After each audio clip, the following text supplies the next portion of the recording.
Hare Krishna, Dharam Pranam to all devotees.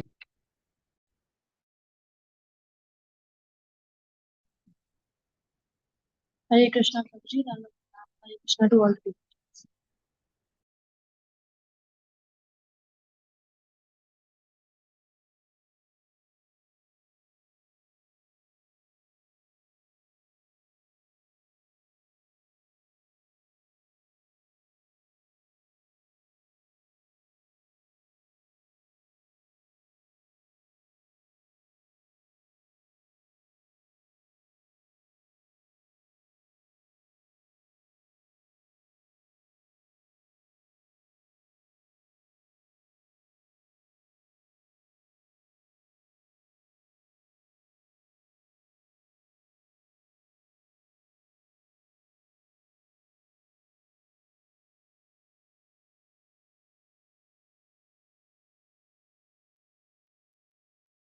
Hare Krishna.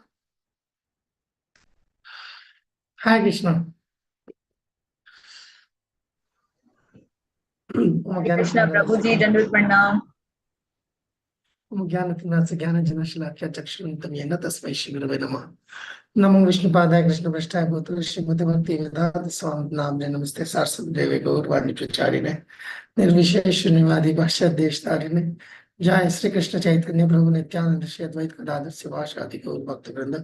Hare Krishna Krishna Krishna Hare Hare Hare Ram Ram Ram.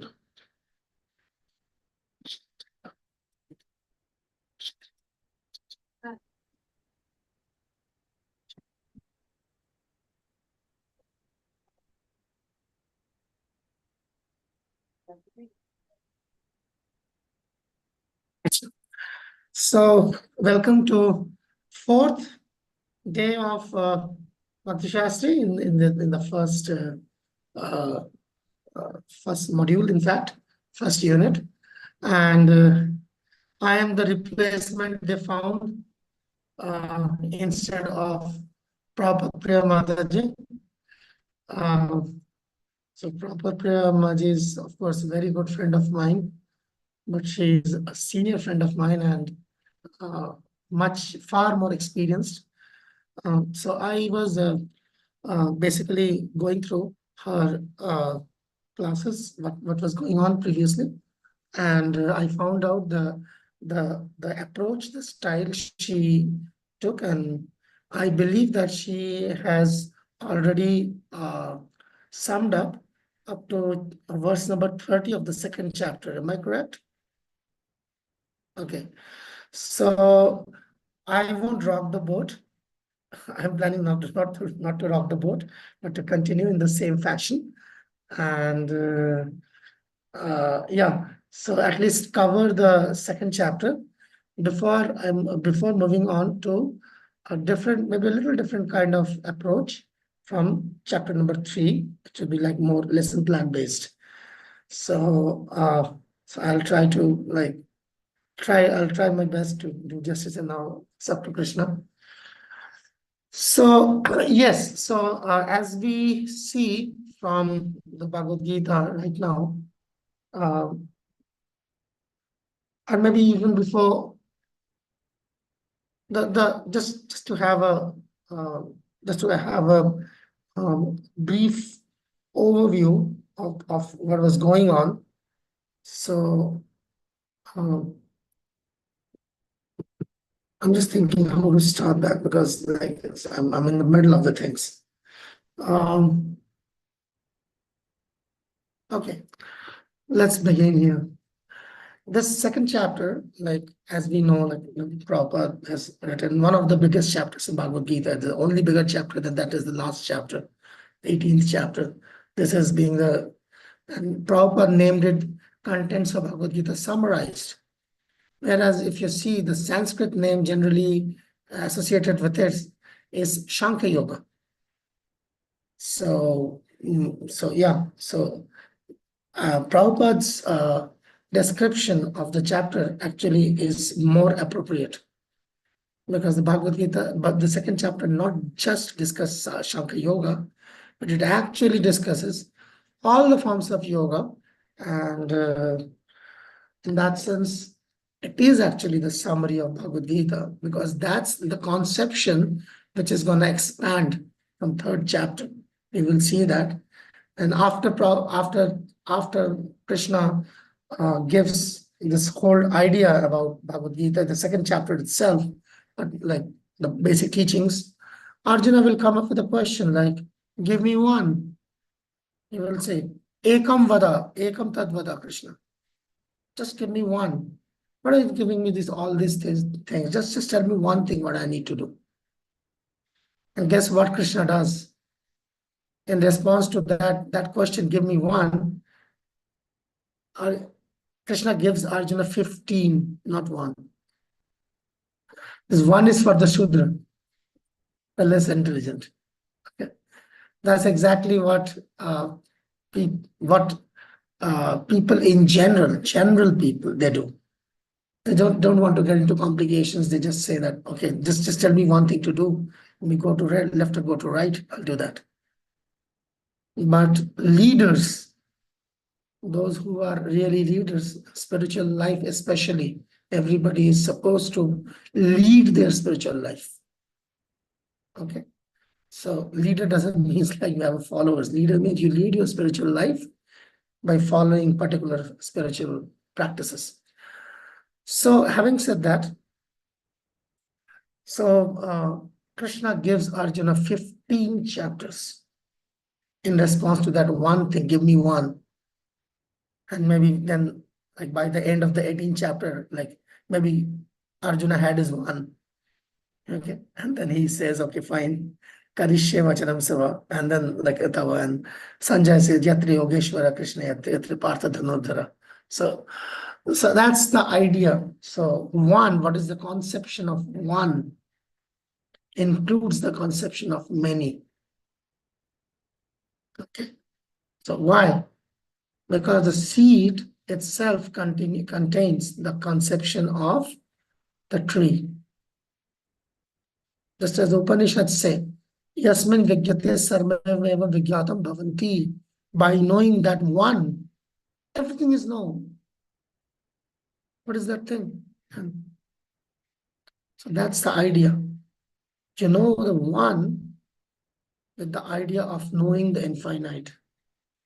The conception of one in Krishna consciousness is different from the conception of mathematical conception of one.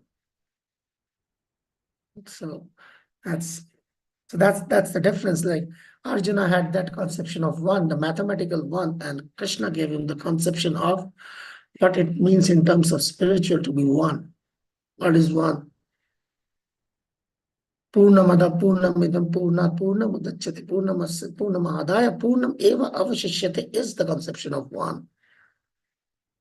So that's what it is. So anyway, so let's get back to that. When Krishna is talking about. So Prabhupada, I could find out a total of 93 lectures on second chapter. So chapter has got 72 verses, and Prabhupada gave 93 lectures on this chapter. That shows the kind of importance Prabhupada gave to this chapter, even to the first chapter, even to the first chapter. He got many lectures, but yes, this is really. He gave 28 lectures for the first chapter. I found 28 lectures which basically deals with the first chapter. But yeah, so far this is concerned, he gave 93 lectures. It's really, second chapter is something. So anyway, now that I think I'm trying to open up. So here, as we see already, that Arjuna has placed so many questions, and Krishna is now basically answering his questions, and is basically answering his doubts. I was very much tempted to yes, by last Thursday's class, when one of the devotees, I think, who was the devotee? I cannot recognize by the face. Maybe it was Vaibhavi Mataji, I don't know. Maybe somebody who asked that question, that why is it like that Arjuna, like there were so many killings going on and everybody had to die. And this terrible loss was there in the Mahabharata. And Prabhupada immediately replied, now you're speaking like Arjuna. So, yeah, so that's a fact. So it's because, like, see, that is the basic difference between materialism and spiritualism. Being too much attached to the body. Okay? So that is the basic idea of materialism. See? Then we are too much attached to the body. So that's what it is. And when we are not attached to the body, but we are like, too much engrossed. And when you understand what is spirit and you act accordingly, that is spiritualism. That's what Prabhupada says. I'm just quoting, paraphrasing Prabhupada. So, so now the idea is when Arjuna is asking Krishna in 7th verse that I just want to like take me as your disciple. So he is basically meaning that Prabhupada is interpreting this, that kindly save me by your instruction. The sentence can be like completed by saying kindly save me. I say, if Prabhupada had said kindly save me, that simply shows that Arjuna is a coward. Oh, now you are my friend, and now I'm becoming your disciple. Now kindly save me. Prabhupada is like qualifying that statement, saying, kindly save me by your instruction. And that's exactly what is the role of the spiritual master. And that's exactly what the disciple, that's basically managing the expectations, clarifying the expectations. What is this to expect from the disciple, from the guru? He can only save us by the instructions. That's all. He doesn't have any other powers, and like, or even if he have some mystical powers, that's not for us. So that's the basic idea. So whenever we think of the terms of Vairagya, Krishna, and see that, like, as if Krishna doesn't care for the material world. It doesn't mean that he doesn't care. It means that he has no anxiety over how these things are being managed here. You see? That's why he has got the whole system in place. And if he sees that like it is mismanaged, then he sometimes comes in his Vasudeva form. And that's exactly the form now we see of Krishna standing before Arjuna. It's the Vasudeva Krishna form. It's not the Vrindavan Krishna standing before Arjuna. Okay. So yeah, so that's the idea. So now, as we understand that what is the concept of Maya, and like what is also connected to that question, which was raised last time. Prabhupada answered that. I just would like to add, because of like Prabhupada uses this, sometimes Prabhupada would use this, like Bengali proverbs. So that he says that Raja Morle Rajya Marena. That means that if the king dies, doesn't mean the state dies. The king may die, but the kingdom will survive. The state will survive. So that is called Maya. So those who are under Maya, they think, oh, what will happen when, like, if this person doesn't stay anymore without, or the person himself might think that, okay, without me, everything will be spoiled. That is called Maya. As soon as somebody has got that kind of delusions of grandeur, without me, nothing is going to survive, things are going to be the same as before. There you have it. So this is basically what he is all discussing. Because the material civilization is actually based on envy. Just as we know the background. And he was not, Duryodhana was not prepared to share even land worth the edge of the needle, point of the needle. So, what to do then? What to do then? There is a fight. And it is not that the fight was without any consequence. It is not the killing of the battle on the battlefield what changed or transformed the history of Mahabharata as we understand. Okay, what do you understand by the term Mahabharata? Whenever you hear the term Mahabharata, what comes to your mind? What image comes to your mind? Go on. Pandita, Gadadhar Prabhu. Hare Krishna, Prabhuji, please accept my humble obeisances. With the term Mahabharat, the image that comes to my mind is of Krishna and Arjuna on a chariot and the two armies standing on either side. All right, battlefield. Basically the image of the battlefield. Okay, there is this chat, this devotee. Let me see who is it. Harini Mataji is writing the history of Greater India. Okay, fine. This is how Prabhupada explains it also. And actually, Prabhupada explains the term Mahabharata means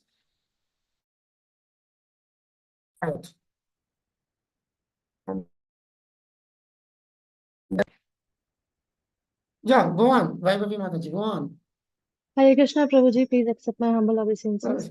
As per my understanding, Mahabharat for me is like blessing in disguise. Okay, that's an interpretation. We'll come to that. Like what is Prabhupada's approach towards interpretation? That's an interesting topic. But what is the literal meaning of Mahabharata? Do you understand this? Like Krishna and Arjuna Harini is Mataji. standing in Krishna and Arjuna Yeah, is that's standing again very same easily. as Pandita Gadadhar Yeah. Prabhu said. Okay. Yes. Hare Everybody's in the battlefield. And just like the certain devotees were envisioning the history of Greater India with what Prabhupada says. One of the explanations Prabhupada gave of Mahabharata. There's another explanation Prabhupada gave of Mahabharata. Shubham Prabhu, and then we will go ahead. Yeah. The history of the lineage of the King Bharat, we can, in a sense, we can say. Okay. That's also history. That's a chronology. That's a genealogy, I would say, rather. Okay. Dayamaji, go on. A to Z lessons of the life. Again, an interpretation. Valid maybe, or valid though, but like the literal meaning. See, sometimes the literal meanings are also very important. Okay. We have to understand both the letter of the law and the spirit of the law. So the letter of the law comes first. And then the spirit of the law may sometimes override the letter of the law. But nevertheless, we need to know both of them. So Mahabharata basically means the history, basically means the world as we know it. Bharata and Mahabharata. Okay. Bharat doesn't mean the India, like the political map of India. Bharat means the land of, as I think Shubham Prabhu says, related to Bharat Maharaj. So the entire world, that's called Mahabharata. So if you say the history of the Greater India, actually history of the world. So what we learn when we read Mahabharata is the history of the world, not history of just a portion of the land called India. Okay, the world as it was known then. The world as it was known then.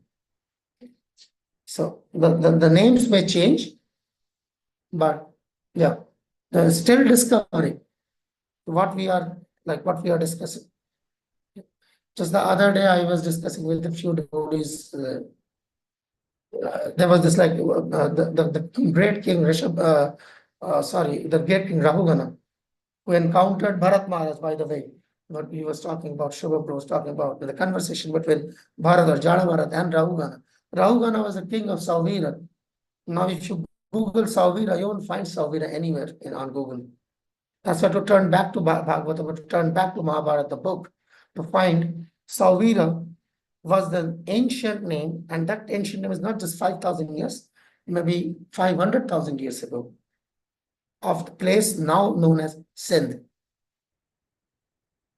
So then it's like when you talk about Mahabharata, it's actually talking about the world as we know. So now when we are discussing that, and Bhagavad Gita is the central teachings of Mahabharata, there are also half a dozen other teachings of Mahabharata, very useful, but Savira, yeah, that's Sindh. Punjab, Sindh, Gujarat, Maratha. We have the Sindh in our in India. We have it in our national anthem, but then in Pakistan they have it on the ground. All right, so that's what it is. So anyway, so now when we're talking about this whole thing, let's go to the arguments which I was just talking about. Okay, let me finish that string first. When to that answer, to that question which the devotee placed the other day to Prabhupada Priya, I just wanted to add that thing. That yes, the destruction was complete. What was the destruction? I mean, obviously, people die all over the world in this battle, right? You have heard any battle that people don't die? Any part of the world where soldiers don't kill? Okay, so that's nothing new. That's nothing new. What was catastrophic? But not the death and the destruction, but the complete annihilation of the system called Varnashram. That was the real loss. The loss not of the lives, but loss of the culture. From after the Mahabharata, the war, that's why it was. See, if you say the Mahabharata means war, it's world war. Mahabharata means the world, and if you attach the war to it, that was the world war. What happens after the world war? So that's what happened after the world war. The first casualty is the complete destruction of the Varnashram system, and the Varnashram system was taken over, not replaced, naturally taken over by Varnashankaras. Varnashankaras means those whose Varna cannot be determined. Okay, so that's what happened. And that's exactly what Arjuna was pointing towards. So when Arjuna was pointing towards that, he was not wrong. You see, in all the arguments which you will see, Arjuna is defeated in the arguments by Krishna, but Krishna never said that your arguments are wrong. So that is what you need to read in between the lines. Never did Krishna say that your arguments are wrong. Arjuna was defeated by Krishna on other grounds, on the grounds of duty, on the grounds of dharma, on the grounds of common sense, and on the ground of surrender. Yeah, I saw a couple of hands flying up. Just give me this chance to just summarize this. So whatever Arjuna said came to pass. But even at the cost of that, Krishna was prepared to go ahead with the war.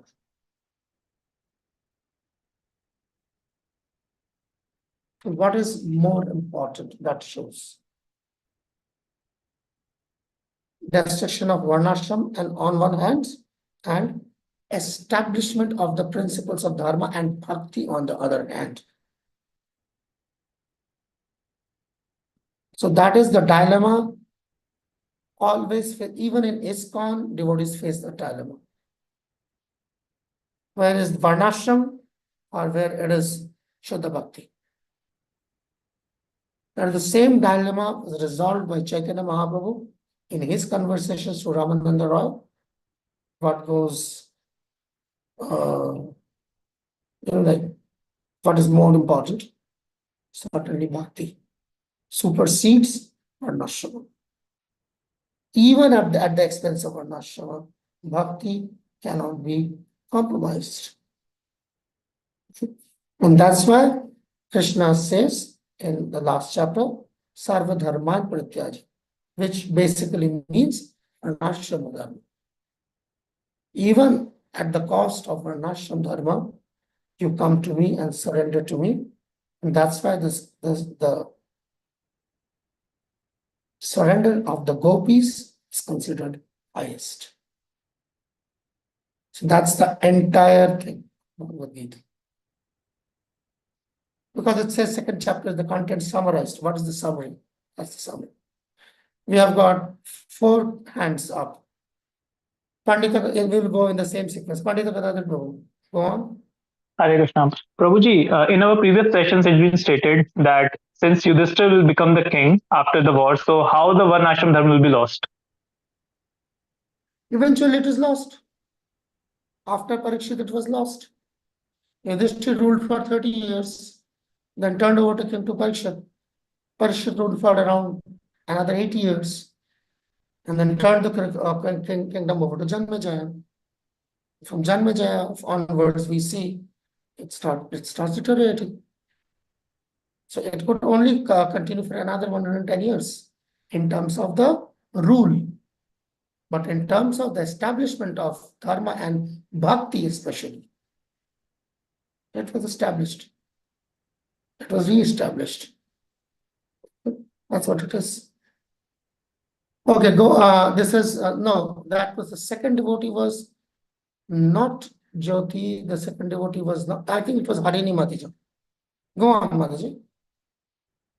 Hare Krishna, please accept my humble obeisances, Prabhuji. So, Prabhuji, I had one question was same what Prabhuji asked, that since Yudhishthira Maharaj was established, how was the Varnashram destroyed? So Varnashram was destroyed due to the advent of Kali, not because of the war, isn't it? Yeah. So advent of the Kali coincides with the war.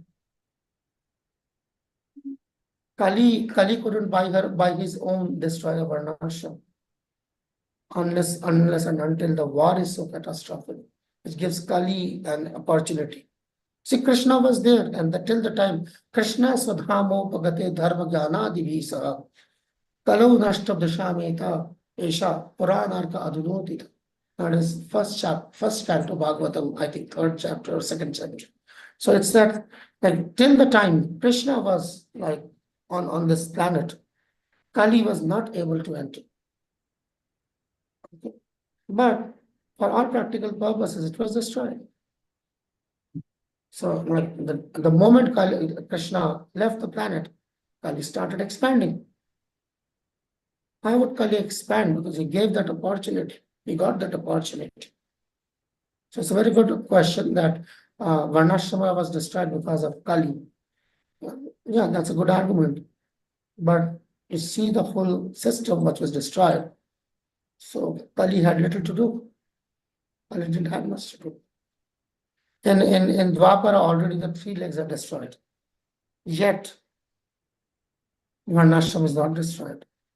Why do you think it's not destroyed? If you see there is a building, say for example, this, how many use this other one? So for example, this is a shed. Okay? It's a shed, right? It's like a shed. So how many poles do you require for the shed to be on its feet? 4. What happens if it's 3? What happens if it's 3? Yeah, it will collapse. No, not collapse. It will only tilt towards one end. Don't collapse. What happens when it's 2? It will go down more. It will go down from one end. Somehow the other end is still being held on. Now what happens when the third goes down?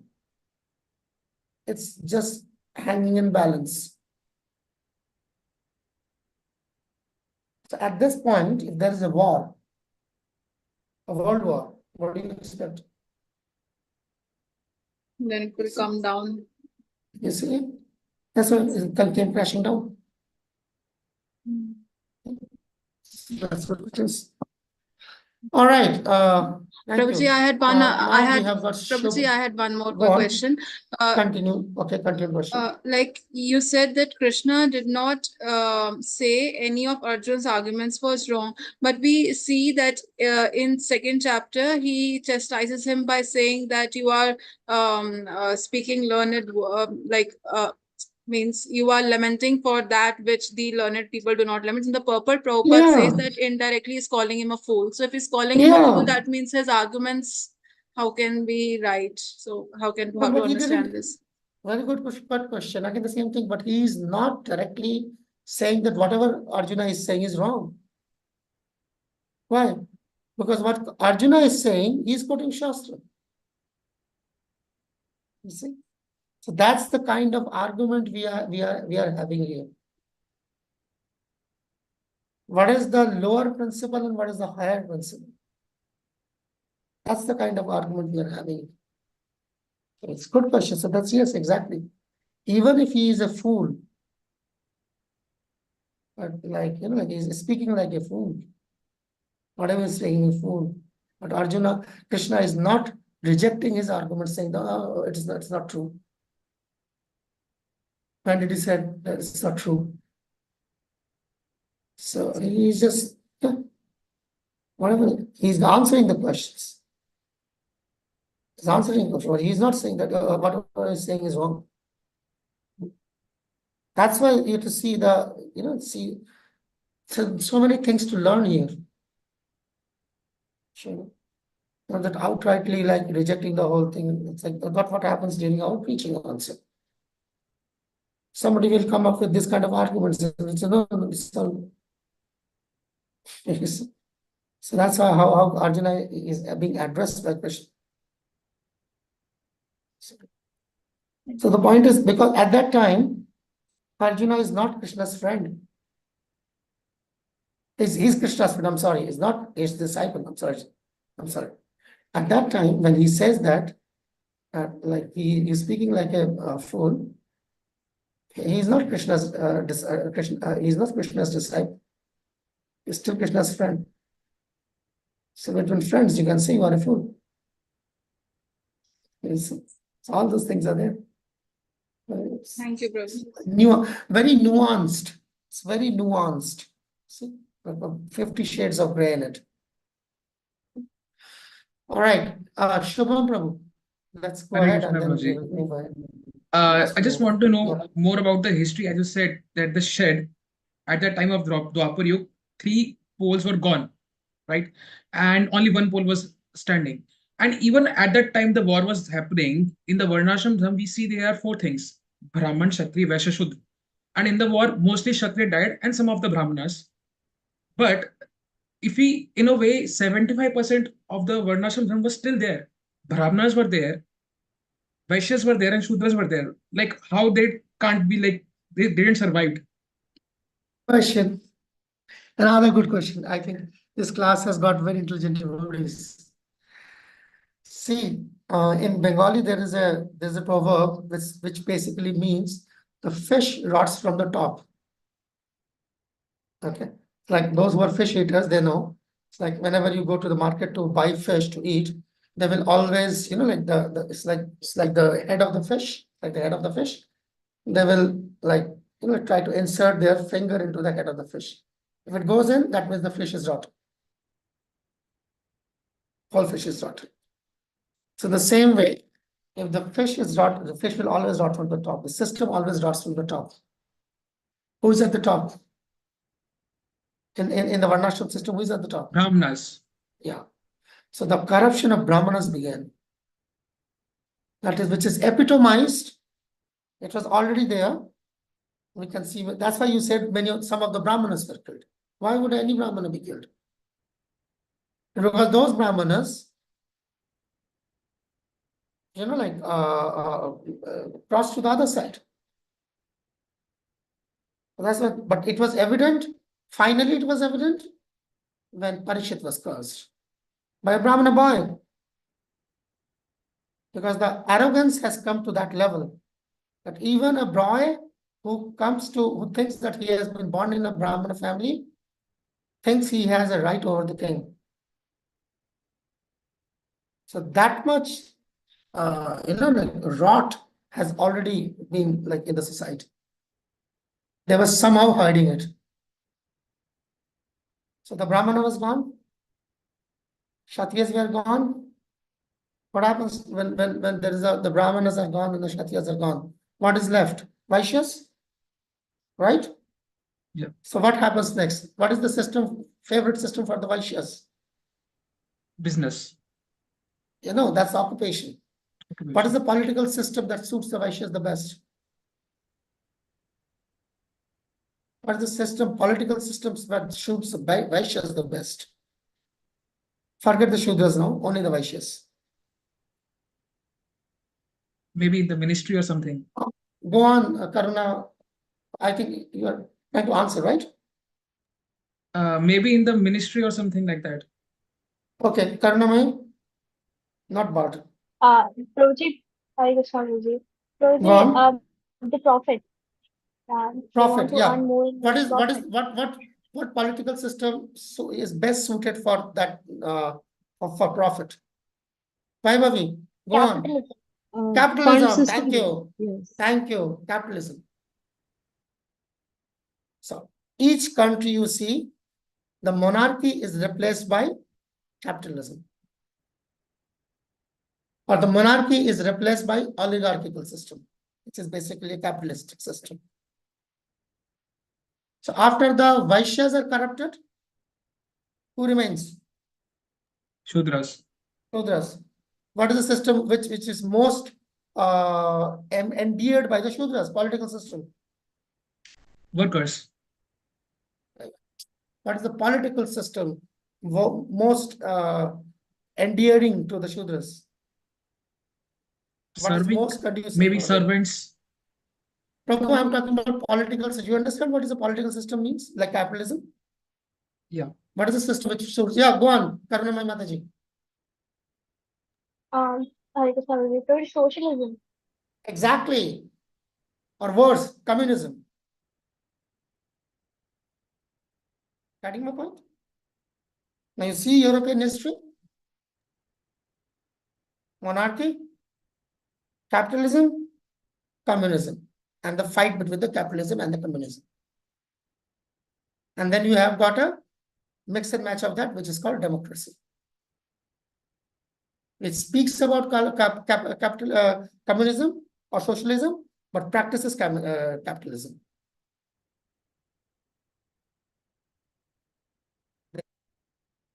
Got the word. So much so for your Varnashram system. Okay. The monarchy, that monarchy, which was not controlled by the Brahmanas, the council of the Brahmanas, became divine monarchy. They said that they started to claim that this is divine monarchy. Okay. I am the state. Things started to represent that I am the state. The precursor to French Revolution. That's how it happens. Everywhere. What do you think, like, monarchy was thrown away after the independence of India? Thrown away by whom? Thrown away by the capitalists. You cannot do business if you don't have. Why there was what was replaced by colonialism? Free market. Why do you think like everybody started off the Second World War? Same World War? World War? World War. Okay. First World War implemented the system of colonialism worldwide. After First World War, because that was the reason. Second World War removed the system of colonialism worldwide. After the World War, you see, everybody, India, Pakistan, Bangladesh, Israel, you see all around the world. Everybody suddenly, within a span of 30 years, the whole world became quote unquote free. For what? Free for free market. American different economy. Before that, it was driven by British economy or the colonial economy. That's exactly what happens in the earlier World War, which is the Mahabharata. The social system called Varnashram collapsed. And when the social system of Varnashram collapsed, the culture of Varnashram collapsed. That was not a unified political system. That was a unified cultural system. The cultural system disintegrates, and then you see, that's why you see all the quote and unquote civilizations coming up during that time. What is the earliest time of Egyptian civilization? 2000 to 3000 BC, right? Greek civilization, 2000 to 3000 BC. Mesopotamian civilization, same. So, Inca, Aztec civilization, same. What happened? What miracle happened within 500 years? All the civilizations which we talk about around the world, they only have a difference between 500 years. What is so special happened in 500 years? Egyptians got their pyramids, the Jews got their temples made. The Iranian Persian civilization had conquered so many places. Greek civilization suddenly had philosophers. Aristotle, Plato, Socrates. Suddenly talking about spiritual philosophy. What do you think? What is going on? That's what happened. Okay. Let's go on. So, history of the world. Anyway, but we can learn from the history. We're going to stay in the history. Okay. And this idea of revisionism, try to get back to the glorious past.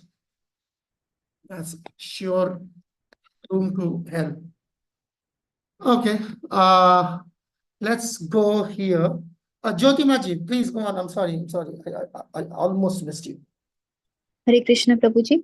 Prabhuji, when we tell that with the advent of Kali, so practically, with the advent of Kali, the Varnashram system started to disintegrate gradually. So, what should we actually understand? Like Kali is a force, or it is a some form of consciousness, or it is a what? I mean, exactly. It's a concept. Of course, it's a form of, it's a form of consciousness. Okay. I mean, obviously, every consciousness, everything is personal. Nothing is impersonal. Consciousness is personal because consciousness is a symptom of the soul, and soul is a person. So that consciousness, which is the Kali consciousness, is a symptom of the personality of Kali. Okay, so he is just an agent. Of course, he's an agent.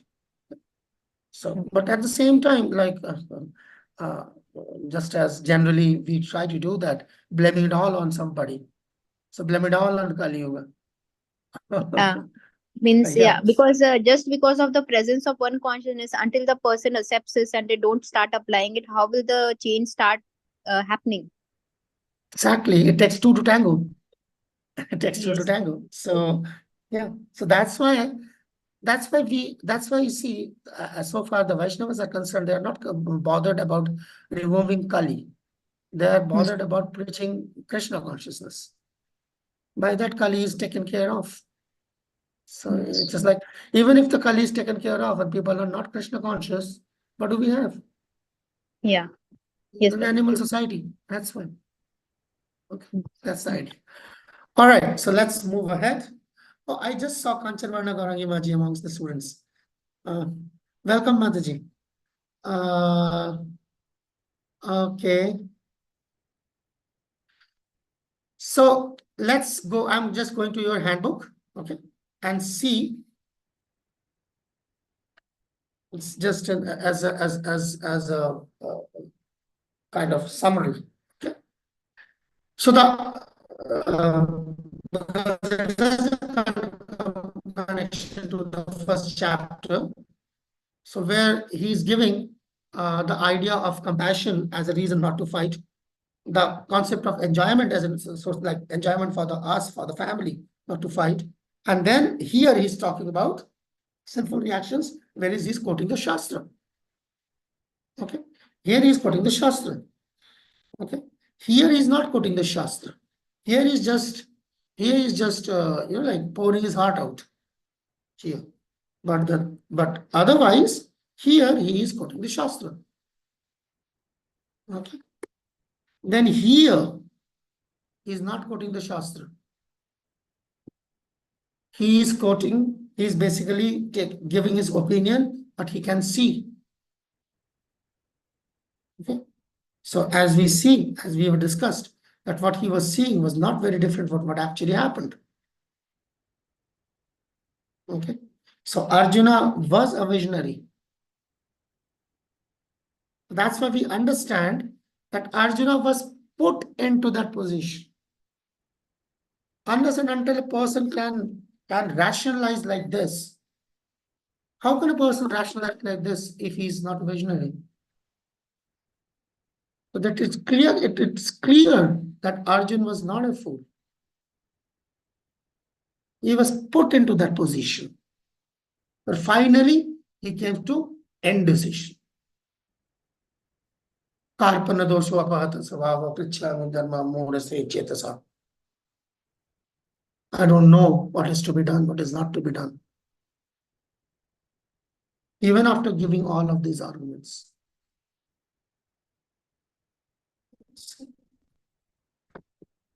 That Krishna is putting him in Yoga Maya. Otherwise, Arjuna first chapter. What happens for a Bhava Bhakti symptoms? Any ideas? We will, of course, read more of the symptoms of Bhava Bhakti and in Nectar of Devotion. And I urge you not to forget the first chapter of Bhagavad Gita when you read Nectar of Devotion, the symptoms of a Bhava Bhakta. Or maybe more closer would be an example which generally we sing in the morning as part of our Guru Ashtakam. Romancha Kampa Ashu Taranga Bhajo Vande Guroshi Charnara Vandam. Remember? What does Romancha means? Hair standing on end. Kampa, trembling. Taranga, shivering. Okay? Romancha Kampa Ashu, crying.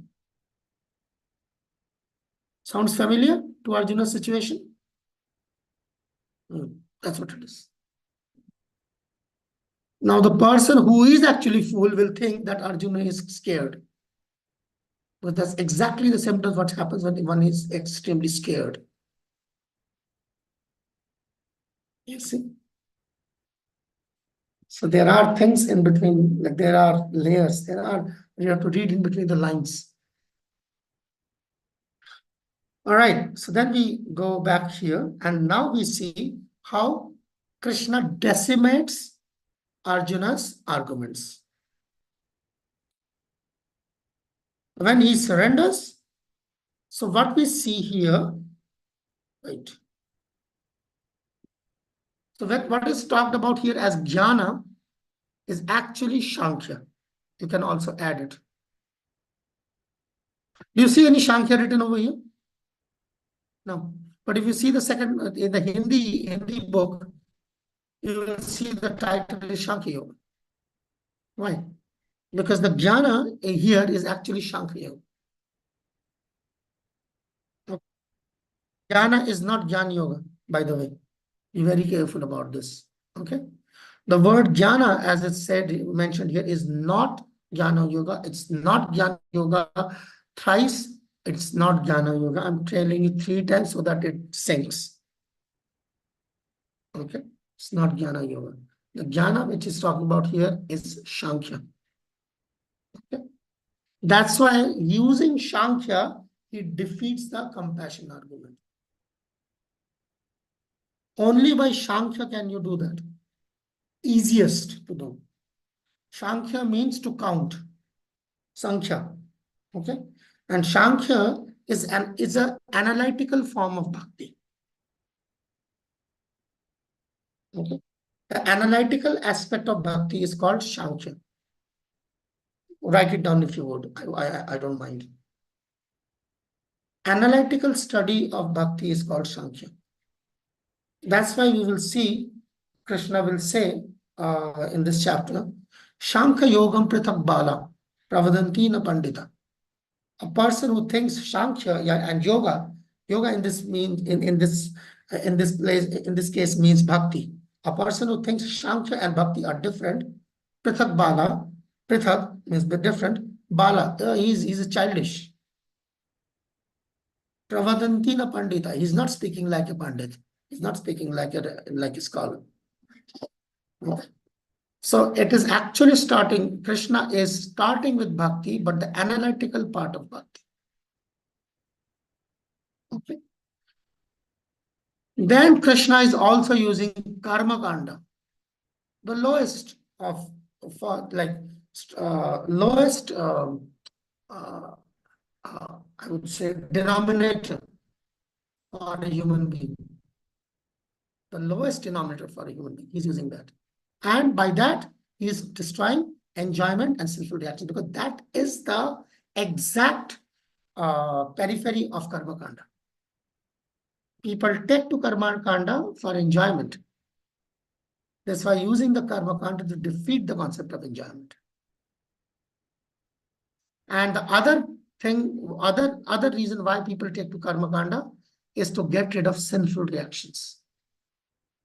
That's exactly why he is using karma kanda, to defeat that argument. So he's taking out a thorn with the thorn. When there is compassion, what more compassion can be a person have than who has got bhakti? Taking the thorn out from the thorn. Kantaka kantaka naiva. Okay. As Chanakya says. So here, the basis of karma kanda is enjoyment and the removal of sinful reactions. He is defeating, he's destroying those arguments by using the same karma kanda. He is talking about Buddhi Yoga, which is Karma Yoga. Karma Yoga is also known by the name of Buddhi Yoga. Okay. There are different shades of Karma Yoga. Different shades of Karma Yoga. Okay. So one shade of Karma Yoga is Buddhi Yoga. Okay. So now he is using the philosophy of Karma Yoga to defeat the sinful reaction argument. Further, those areas of karma kanda which cannot take care of the sinful proclivities are being taken care of by the karma yoga. Okay. That's why these are the verse numbers. And after all his arguments are taken care of, there will be more arguments he will take care of. But now he's talking about Sthitadi Muni, because Arjuna asked about Sthitadi Muni. Arjuna asked about this question, what is a Sthitadi Muni?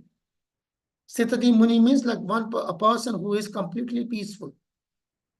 But actually, this is basically Brahma Bhuta platform. Okay. So he's asking that question. Just hold on, Jyoti Maji, I'm just coming to you. Let me just complete this, and then there he is talking about Sthitadi Muni, you see. And then he comes back and further destroys the argument of destruction of dynasty in third chapter. Okay. Using Karma Yoga, he mitigates the argument of third chapter, of destruction of dynasty in the third chapter. That's what he had. He had got 5 grounds not to fight. Okay. So all of them has been taken care of. Compassion has been taken care of, enjoyment has been taken care of, sinful actions have been taken care of, destruction has been taken care of, and obviously the indecision will be taken care of throughout the Bhagavad Gita. Okay. So that's how Krishna answers Arjuna's questions. So that's why I'm using the handbook to do that. Jyoti Maji, go on. You had your hand up. Krishna Prabhuji. Yes, Prabhuji, I wanted to ask, like, what is the difference between Sankhya Yoga and Jnana Yoga? Oh, it's like no similarity. Jnana, see the term Jnana Yoga or Jnana, every yoga is recognized by the end, not the means. Jnana Yoga is the means. What is the end? The end of Jnana Yoga is Nirvishesh Brahma. Okay. Impersonal Brahma is the end of Jnana Yoga. A person who is targeting impersonal Brahma as his highest achievement, he will take to Jnana Yoga. Okay. Okay. A person who is taking heavenly planets or something, both of the, either heavenly planets or impersonal Brahma, he will take to Karma Yoga. Okay. Okay. A person who is looking for Paramatma realization is the maximum, or otherwise generally Brahma realization, and in between some siddhis thrown in, he will take to Ashtanga Yoga or Dhyana Yoga. Okay. Okay. And a person who is aiming for Vaikuntha, personalism, he will either take to the path of the Shankha Yoga, or he will directly take to Bhakti Yoga. Okay. It may be the case that a person who is on a path may not know what will it lead to. And possible, quite possible. He just started off on something and he doesn't know where he has to go. And obviously he doesn't know what is the target. He won't reach like there. He won't ascend much. Okay. But in the due course of practice, if he gets to understand that, and if he has a particular inclination, so that's where it goes. Okay. So in one way we can say that the further study after Jnana Yoga till we reach the of Krishna, the concept of Krishna, or the person, that is Sankhya Yoga. Okay. That is also Shankha Yoga. That includes, That because the includes. analytical study, yeah, that is analyzing. So when by analyzing you understand this is matter, and within the matter also you can analyze the gross matter and the subtle matter. Okay. Yes. Just like, let me throw a question. Everybody knows I am not this body. Yes. Okay. What is the body made up of? 5 elements. Question goes to everybody. Question goes to everyone. What is the body 5 made up of? Okay, 5 Shubham elements. Prabhu. Okay, thank you, Jyoti Maji. Shubham Maji. Shubham Prabhu. Five gross elements: air, water, fire, Very and earth. good. Very good. Okay. Would anybody else likes to try that? Like to try that. Pandit Gadadhar Prabhu. And 3 subtle elements as well: mind, intelligence, and false ego. You see? It takes a second thought even to describe. You have to take a few moments before you can answer, or you can factor in the 3 subtle elements. Because that is so much ingrained, that's called conditioned soul.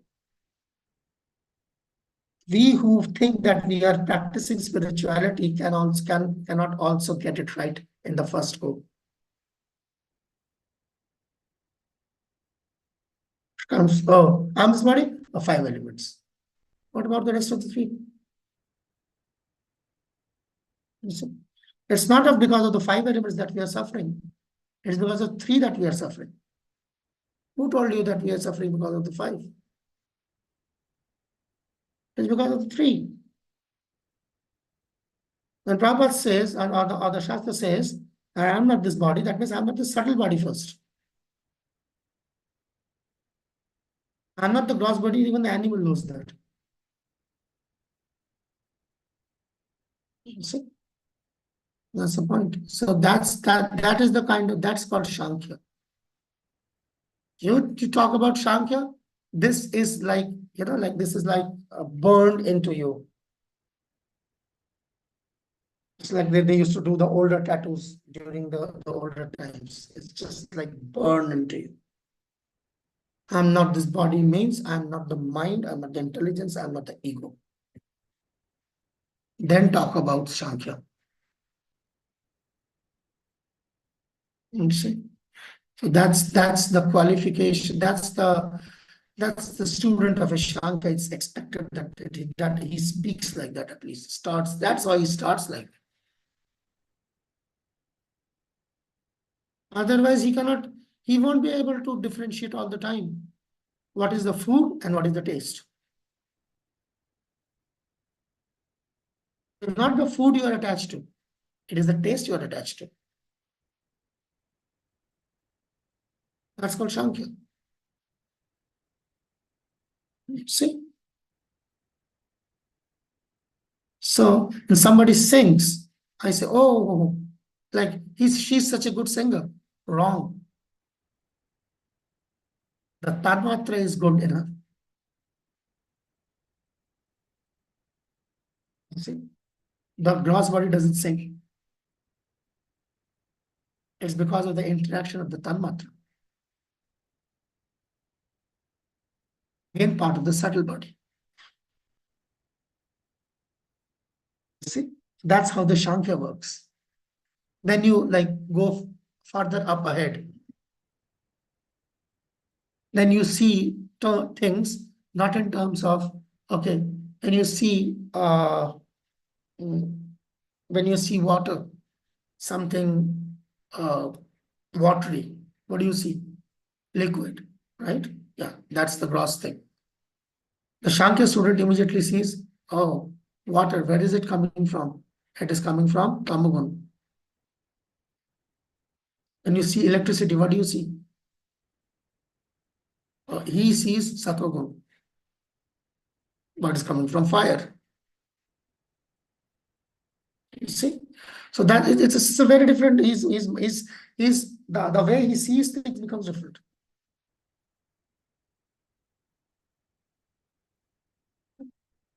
All right, Vishaka, go on. Hare Krishna Prabhuji, I wanted to ask about the difference between karma yoga and buddhi yoga. Not much. Not much, because karma yoga you require to use buddhi. So that's why the karma yoga is called buddhi yoga. It's the basic thing. Whereas in jnana, you don't require to use buddhi so much. Because jnana is like when you are going for the impersonal aspect, so you are using the mind. Okay. Jnana yoga has more element of mind in it. Karma yoga has more element of buddhi in it. Intelligence. It's not the kind of intelligence we use intelligence everywhere. Yet that's used in everywhere.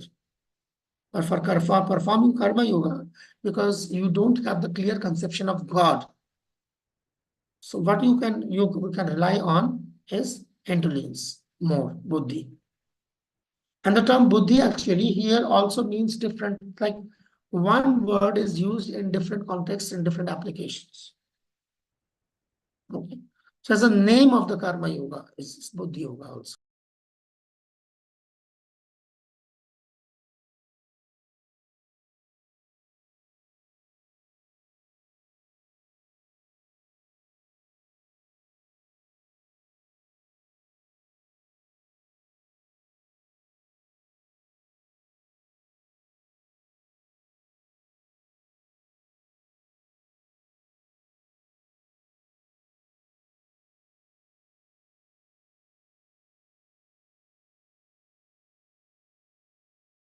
It's just, I suddenly got disconnected. I don't know how. I'm sorry. My apologies. I don't know how did that happen. Okay. Anyway, I think you can hear me out. I'm audible, right? Fine. Good, good. Even if I'm not visible or somebody else is not visible, I don't mind. Okay, so far I am concerned, I only want your ears. So whether you are visible, you are not visible, it doesn't like so much. But it matters actually, it is in the sense like if you can see your audience, you simply by seeing their faces, you can understand that whether it is getting through or not, because that's a big part of the body language thing.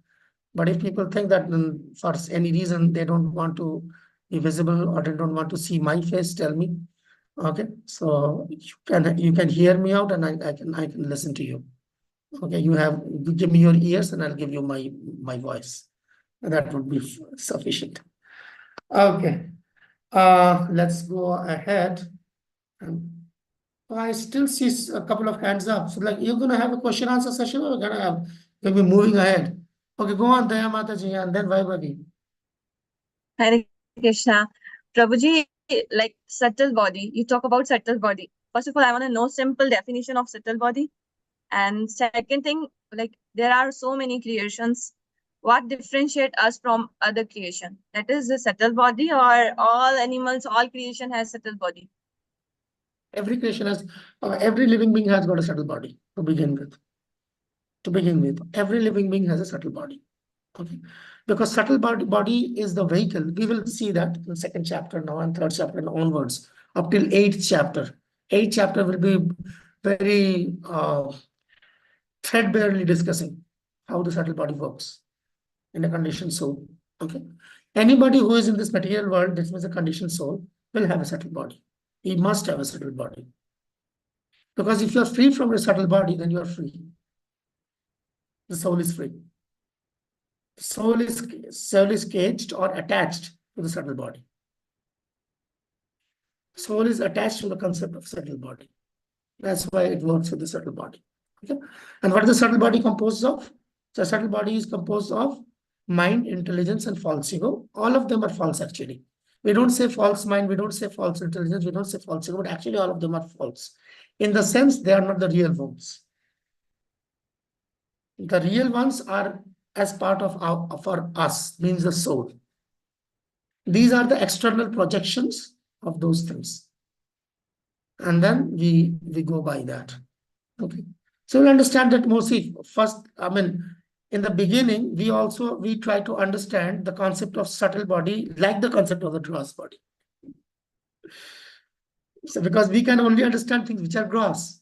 So while we are presenting the concept of subtle body, generally we present it in a way as if you are presenting another form of gross body.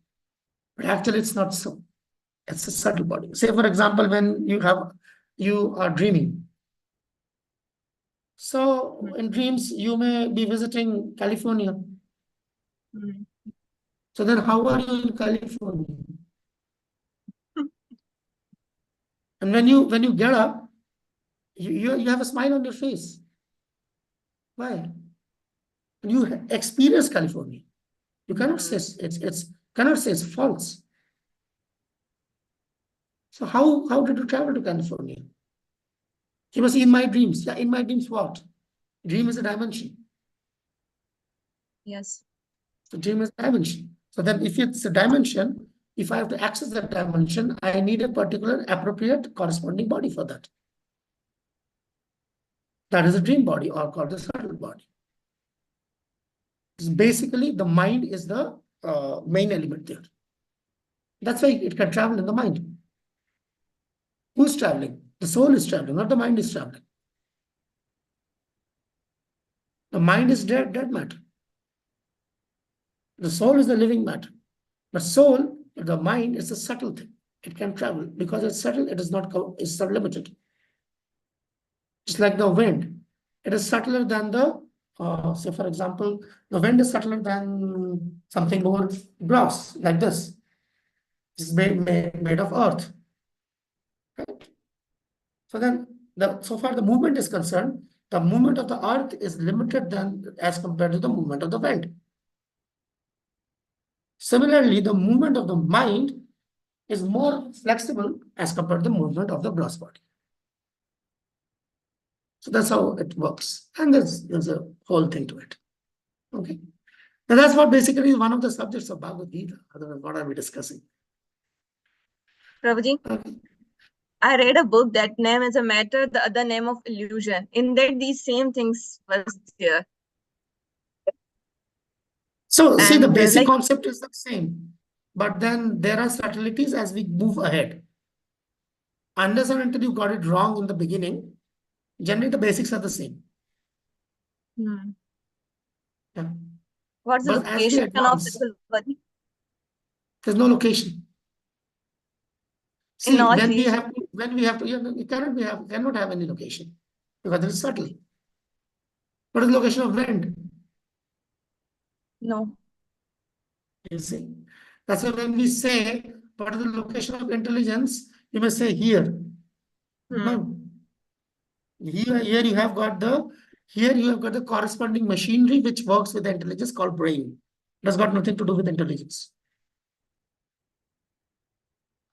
Getting my point? It's like that. Similarly, when you say my mind, oh my mind, sometimes we say my heart.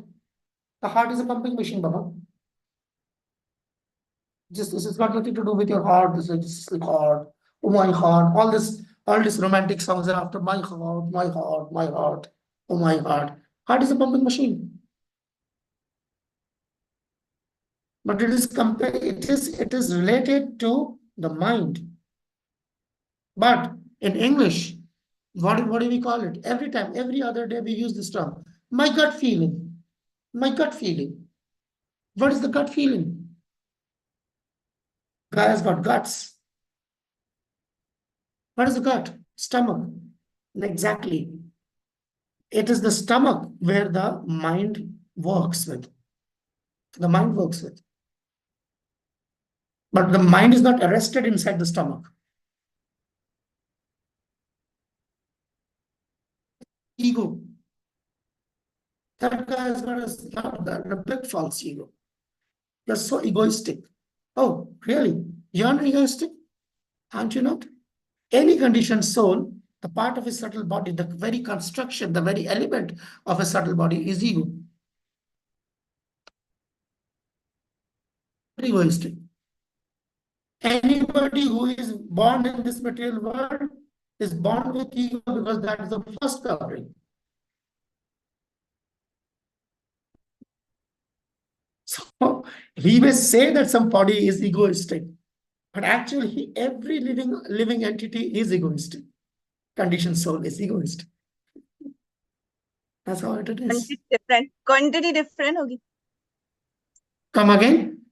What does it matter? What does it matter? Quantity will be different. What does it matter? Quantity, it is there.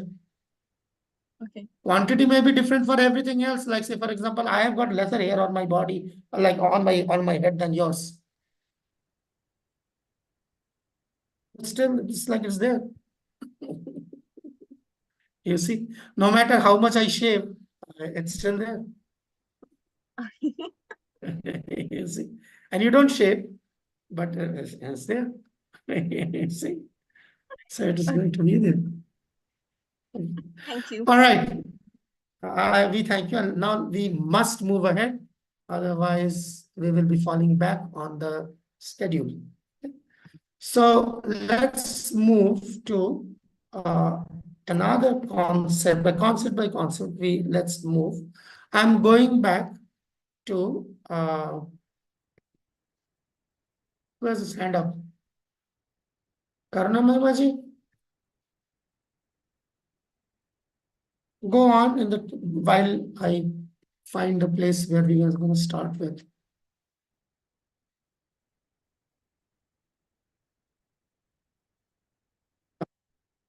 Please turn to your handbook, page number 20. Okay, 20. And let's read some of the translations and then maybe. Yeah, okay, let's go to the Bhagavad Gita. I believe let's go to the Bhagavad Gita and then we read the translations first there. I think that will, and sometimes we will be delving inside the purpose also as we move. This number 31. Here you have it on the screen.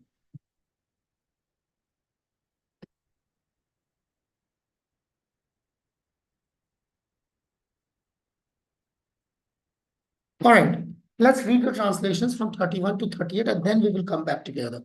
Okay, just the translations. Go on. I need a volunteer. Go on.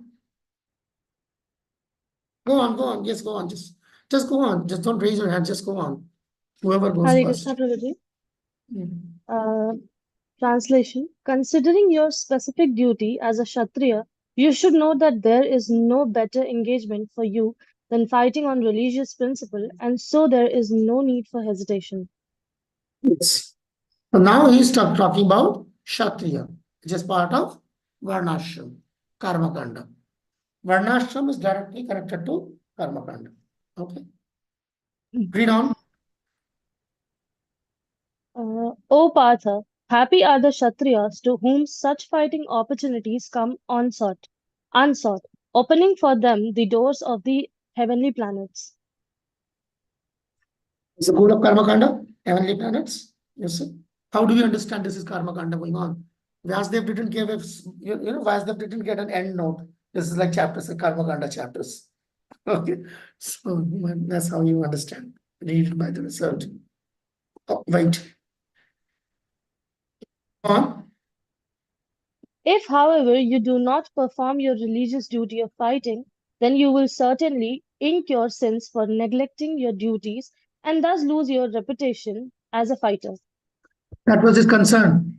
If I fight, I will incur sins. Now he says, if you don't fight, you will incur sins. According to the same karma kanda. Okay. Go on. Wait. People will always speak of your infamy, and for a respectable person, dishonor is worse than death. Because karma kanda is done by people for respect also. Karma kanda is also done for fame. One of the objectives of karma kanda is like, if I want to become famous, I indulge in karma kanda. Like karma kanda gives us money, but karma kanda also gives us fame. No, there are yagyas for fame. You want to become famous, there are yagyas. So it's like that. Of course, nowadays, like fame doesn't matter much because we have lost the concept of honor. But in the other days, this was very, very important. Go on. The great generals who have highly esteemed your name and fame will think that you have left the battlefield out of fear only, and thus they will consider you insignificant. Okay. Same argument is continuing.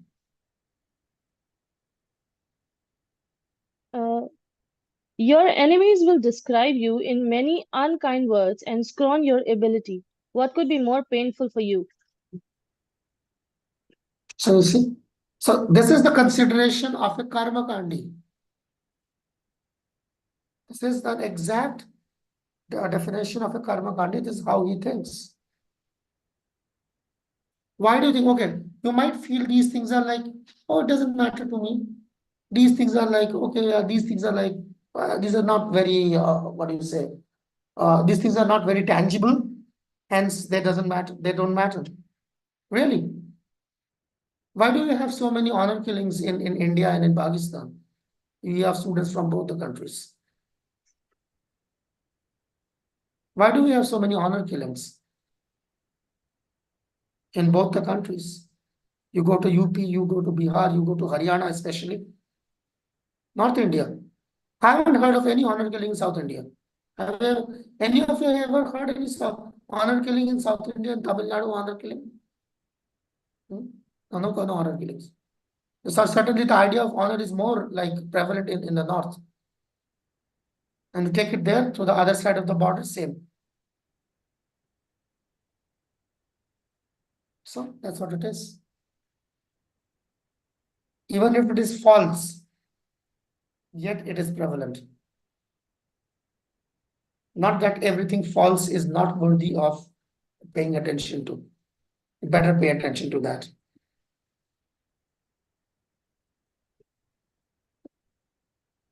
All right. Go on. O son of Kunti, either you will be killed on the battlefield and attain the heavenly planets, or you will conquer and enjoy the earthly kingdom. Therefore, get up with determination and fight.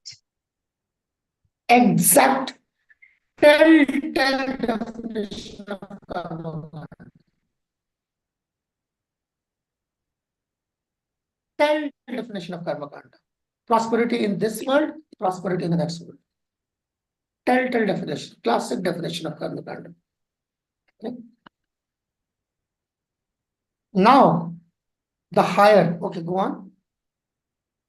Do thou fight for the sake of fighting, without considering happiness or distress, loss or gain, victory or defeat, and by so doing you shall never incur sin. This is the higher end of karma kanda.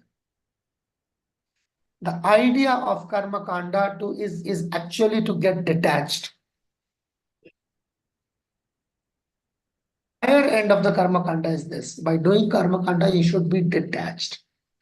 Then you be detached, then you are prepared for yoga.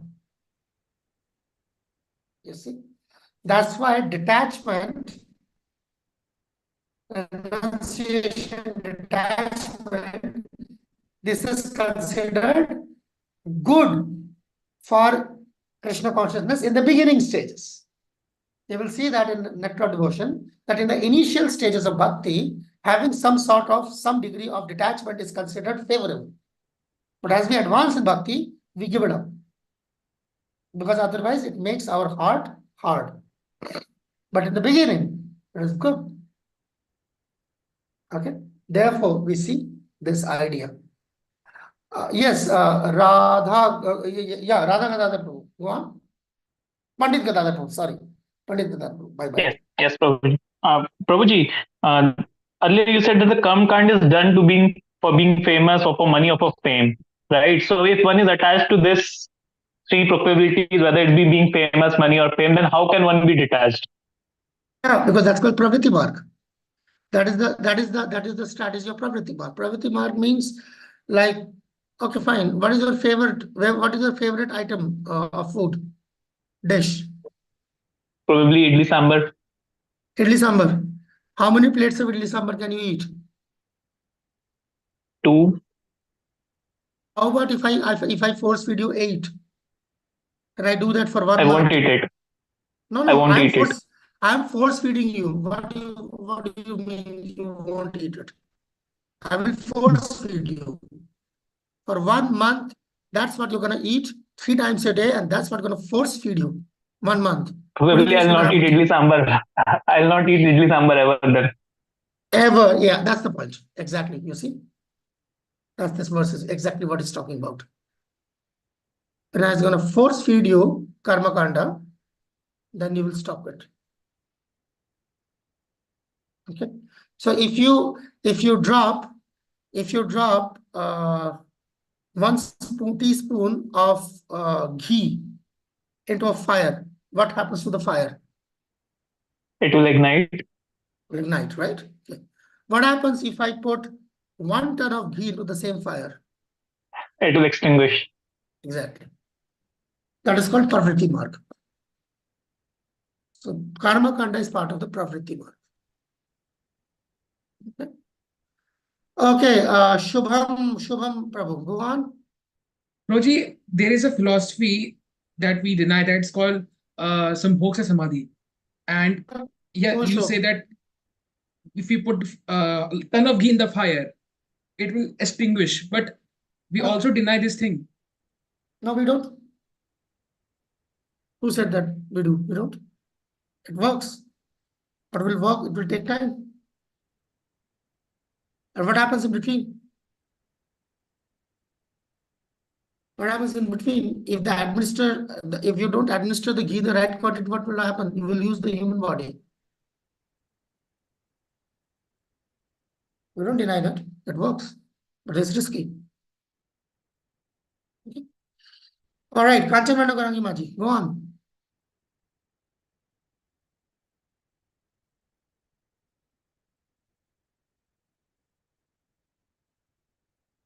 Microphone is not on.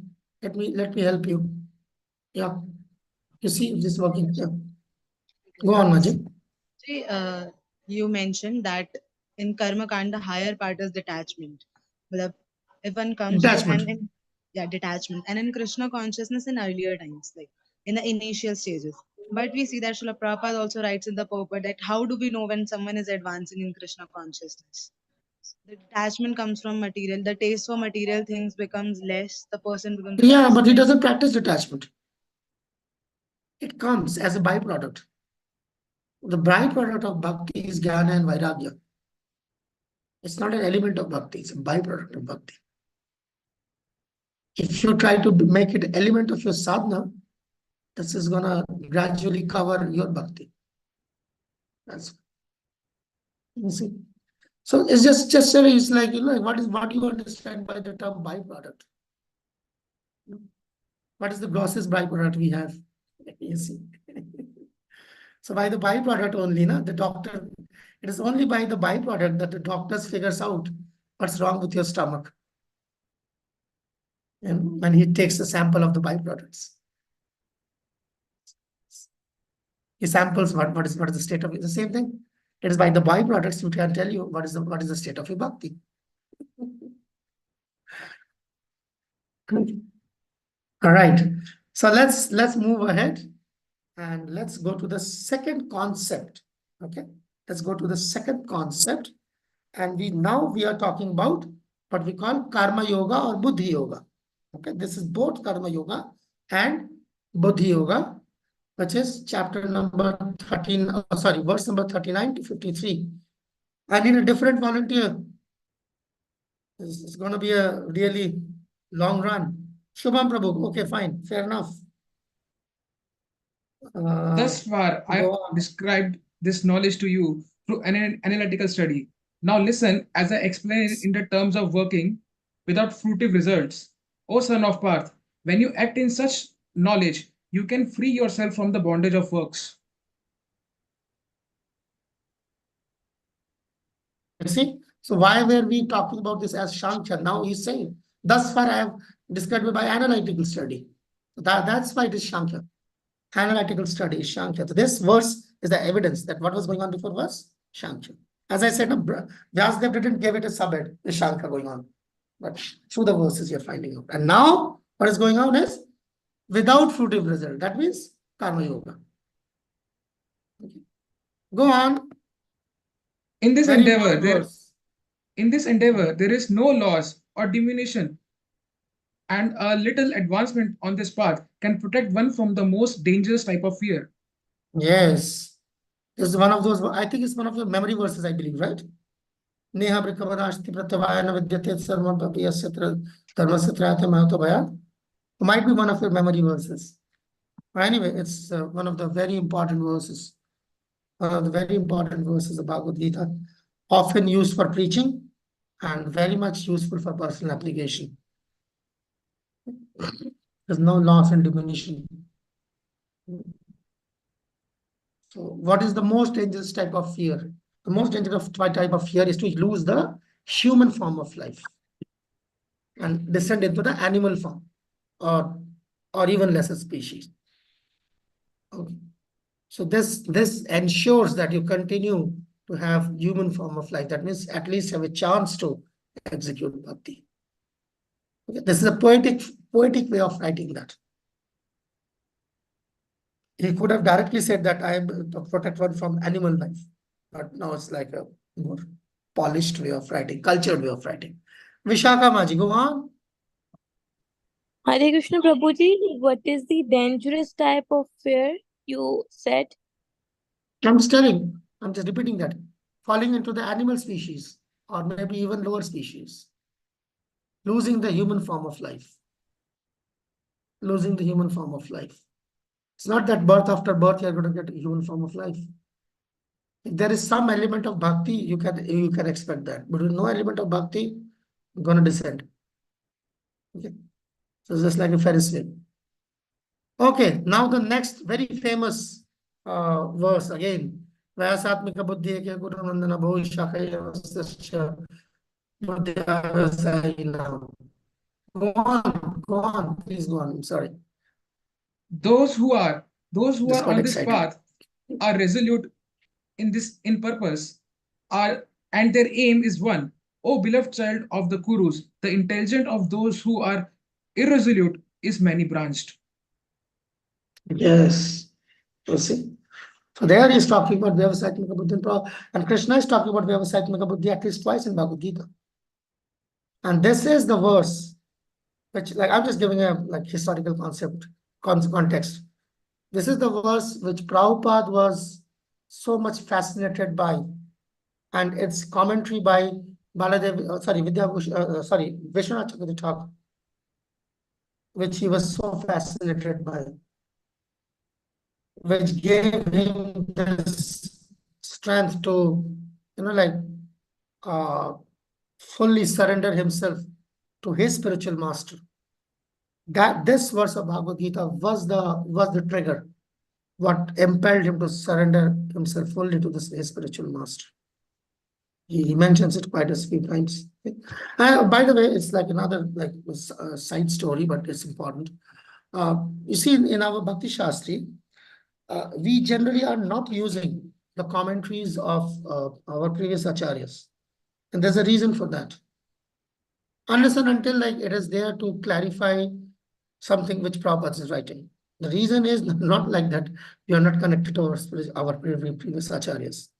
Because the concept of Bhakti Shastri is based on Prabhupada's books. Prabhupada said that Bhakti Shastri, he will be teaching my books.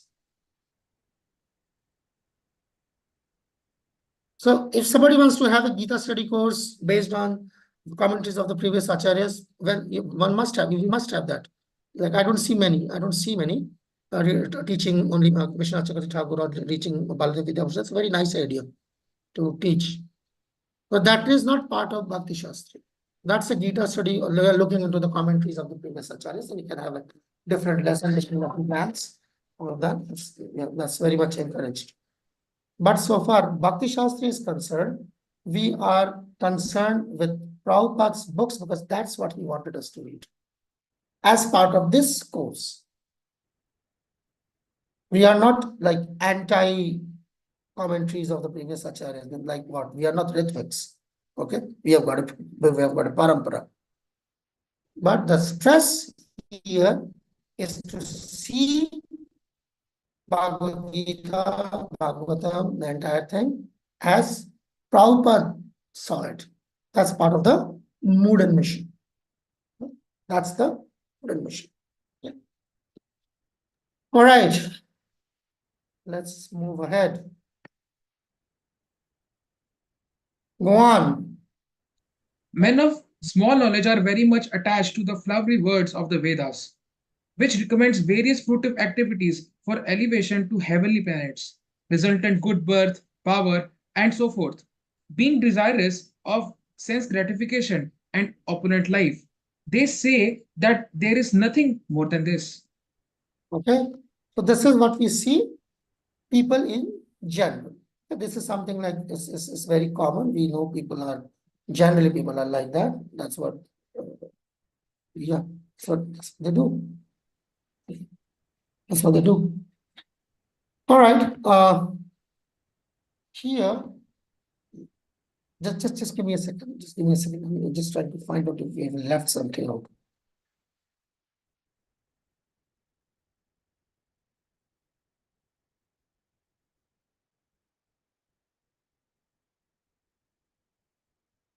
Just give me a second.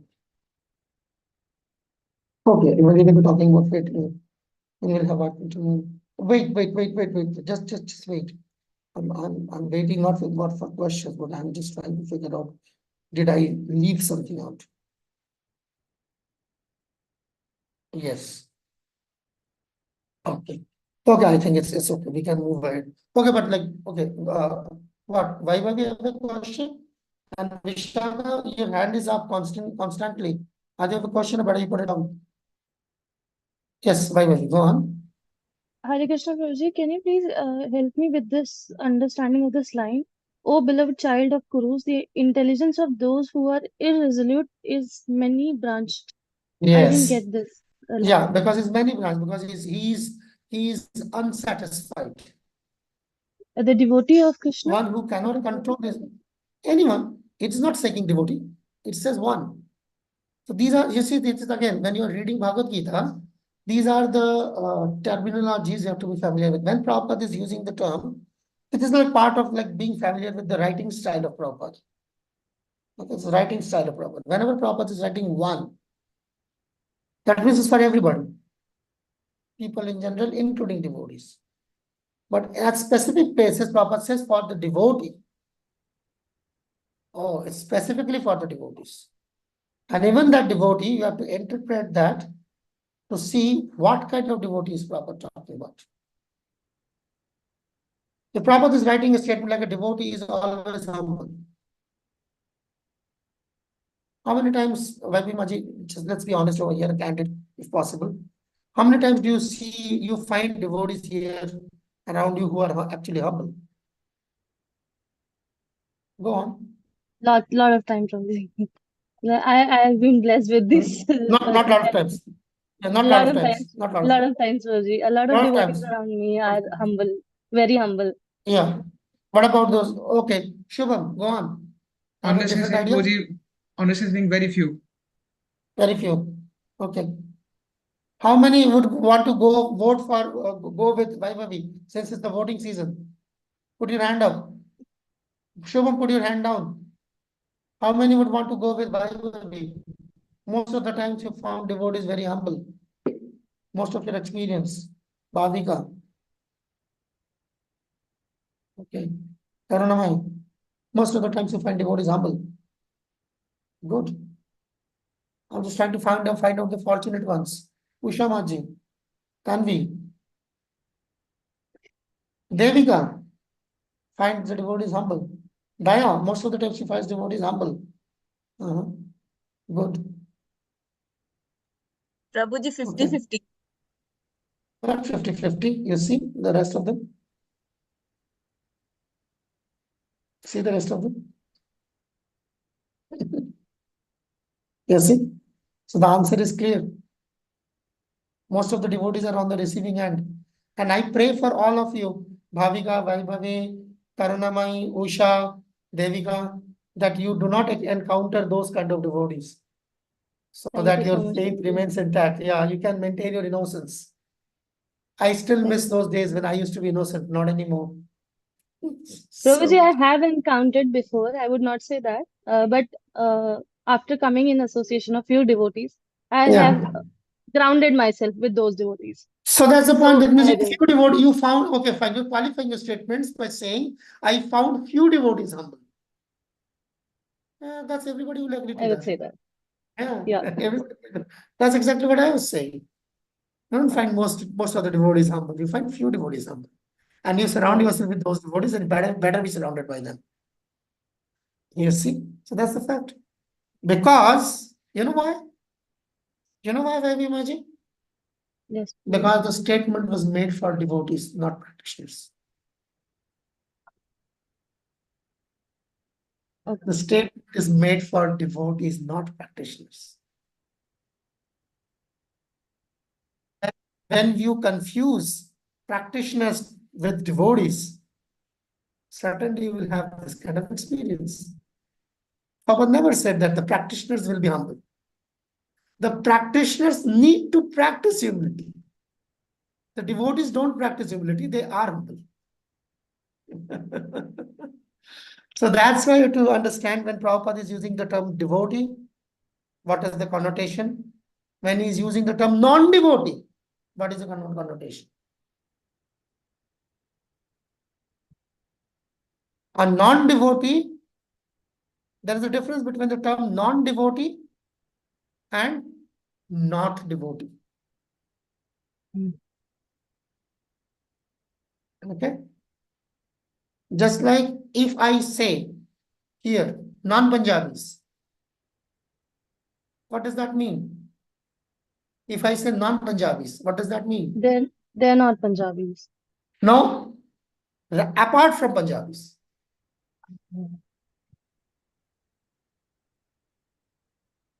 Non-Punjabis means Biharis, Rajasthanis, Haryanvis, Delhiites, Kashmiris. That's non-Punjabi.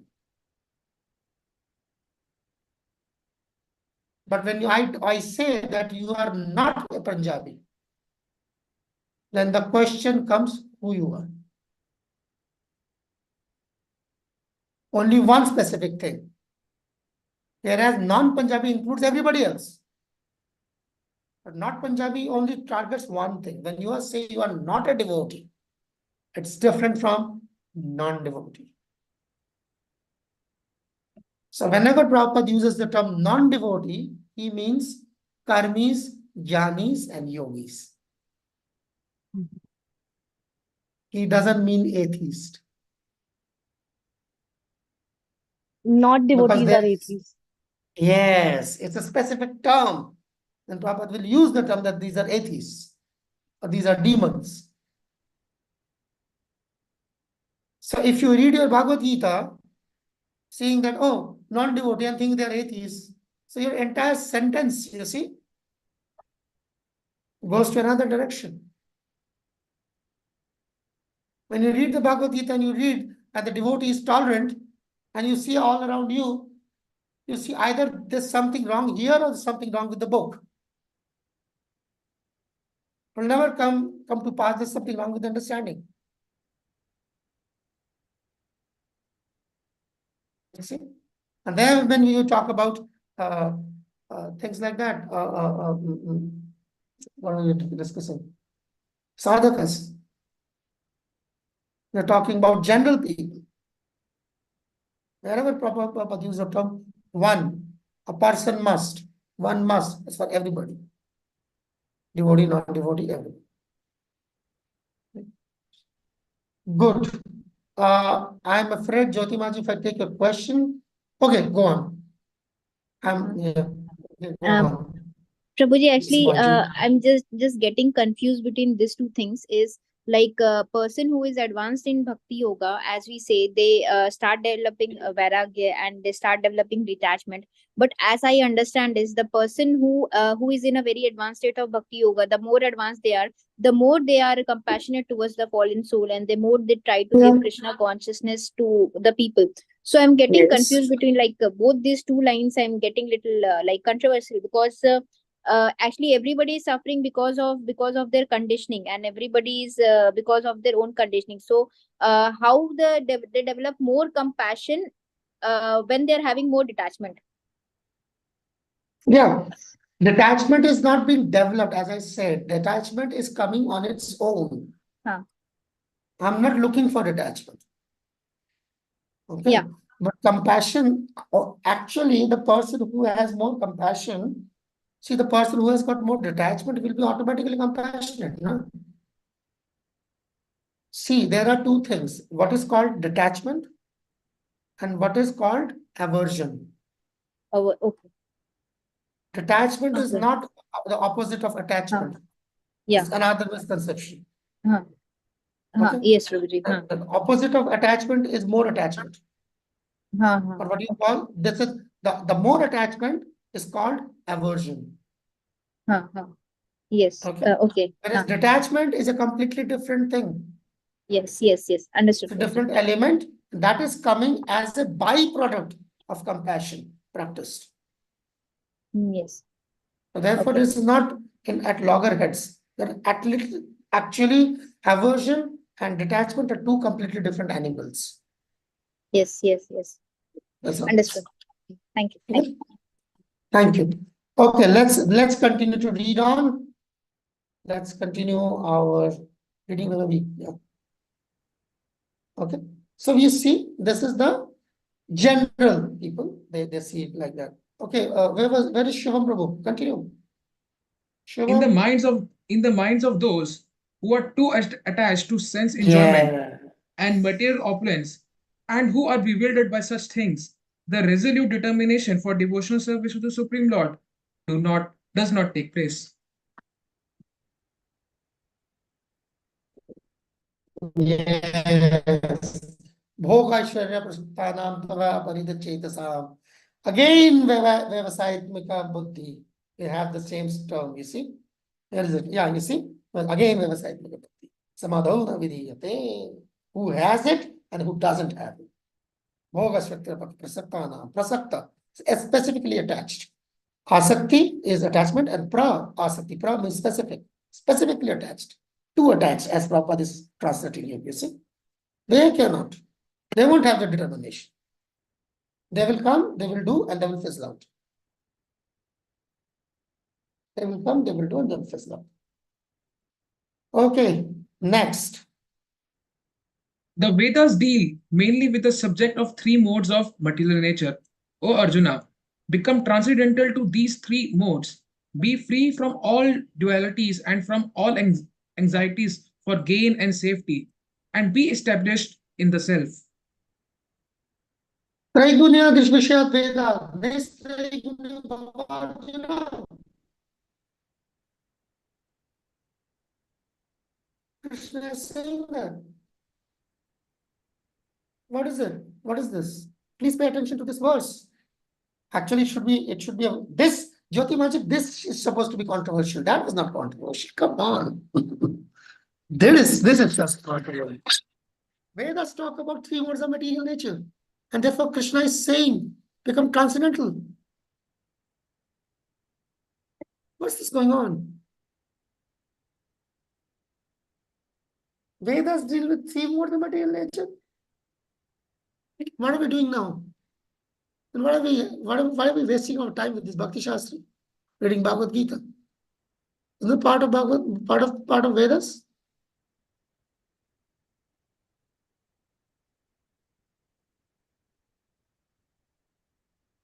Let's see. Why are we reading? What are we doing then? It says it's three modes of material nature.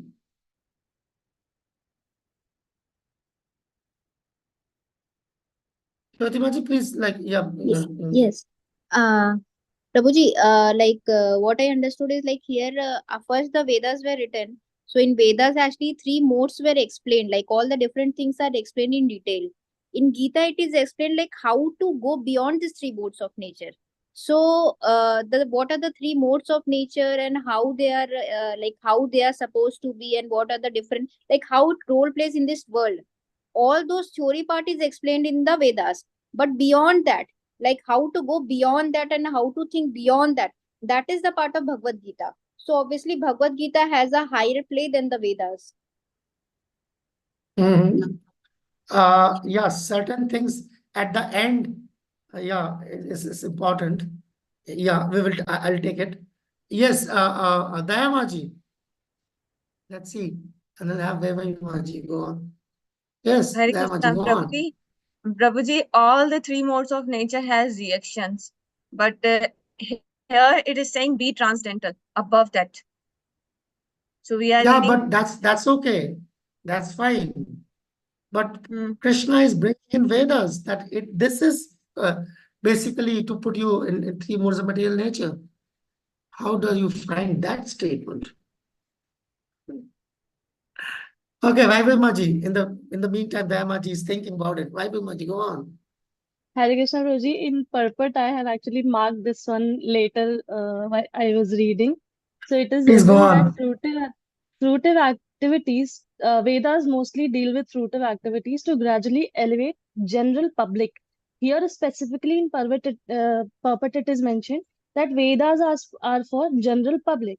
And being Arjuna, a friend and student of Lord Krishna, that is why Krishna is advising Arjuna that you are dear to me, and that is why I want you to raise higher from this Vedas level and reach the transcendental platform. And in chapter 9 as well, what is the higher level that is also given in the purport? the Go to transcendental position, yeah. Transcendental position of Vedanta. There you are. And in chapter 9 as well, This, Krishna said this thing, the same, because you are very dear to me, I am giving you this yeah, that is there. knowledge. But even here, we have to understand the difference between the Vedas and the Vedanta. So we, the Gaudiya Vaishnavas, are not so much the followers of the Vedas as we are the followers of the Vedanta. That's why we don't see the translations of Vedas in our BBT, but we find the translation of Ishopanishad in our BBT. And that is part of your Bhakti Shastra. Now, to understand why we read certain things, what we read. What are we doing? The Vedas are for the general public who are after karma kanda. You see the same paragraph he writes here. When the activities of sense gratification, namely the karma kanda chapter, are finished. Okay, that's almost at the end. Oh, wait. Let me bring it up for you. Putting it up for you. Can I read, Prabhuji? Yeah, this part. You see this part?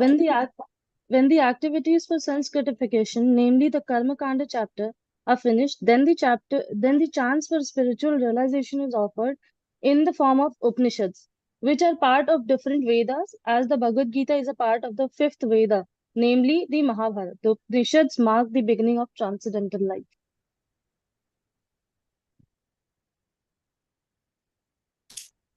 Okay. So that is the difference between us and, at least in India, us and the Arya Samajis.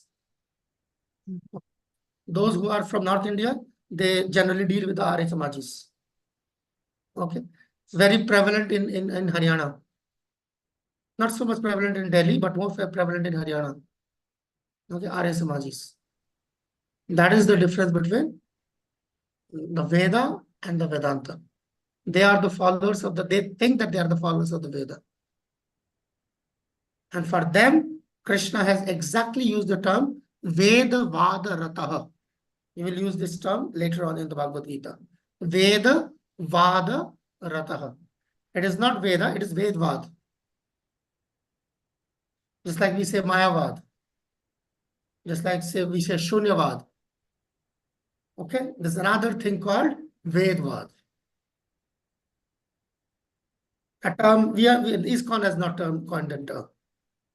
Thankfully, we have not coined the term. Otherwise, they would have been after our life.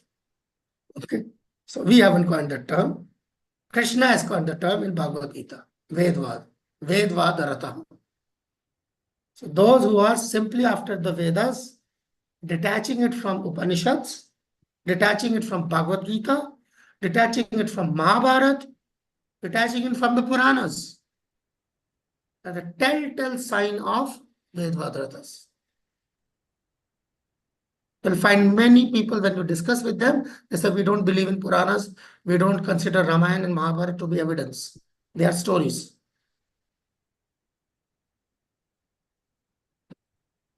You all do yagyas. You see the Arya Samajis, every time you will see they will do yagyas. Yeah. Why? Because the Rig Veda, Samveda, and Yajurveda have got yagya mantras. So those what the portions which they read are the Samhita portions, which are yagya mantras.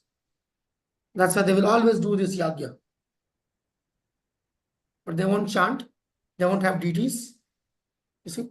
And I see they don't have deities. They hate deities, they say we don't believe in deities. And they are followers of Vedas. And that's why that's exactly what Krishna is saying here. The purport. The difference between the Vedvadaratas, only after the Vedvadis, and those who are after the essence of the Veda, which is Veda Anta. Vedanta means the end result, the conclusion of Vedas, Upanishads. And that's why one of the name of Gita is Gita Upanishad. Now understand the connection? That's why it has to be very clearly understood. All right, let's go ahead. Going to verse number 46. I don't think we'll be able to finish this. Let's see. Come tomorrow. Go on. So, Shubham Prabhu. All purpose Okay. served by a small well can at once be served by a great savior of water. Similarly, all the purposes of the Vedas can be served to one who knows the supreme behind them. Supreme or the purpose? The purpose behind them. Purpose behind them. Purpose behind them. So that's what it is. So again, coming to a very important and subtle conception. It is not what like you are doing, but with what conception you are doing. Okay. How do you judge a person who is chanting 16 rounds versus a person who is chanting 128 rounds? How do you yeah, go on. Bye bye, Mataji. By their behavior, Prabhuji, by their Not by their chanting? Not by their chanting? They are no one to judge anyone's chanting, Prabhuji. Why not? We can't If you hear that in don't, this state. so like then you want to remain fool or what? Yeah, go on, Jayamaji. If you don't judge, how will you know? Their chanting will be like more, they chant in calmness and silence, not like us who do the chanting without concentration. The person who is chanting 128 and also chanting 16. The person chanting 128 will be more concentrated than 16. How do you know?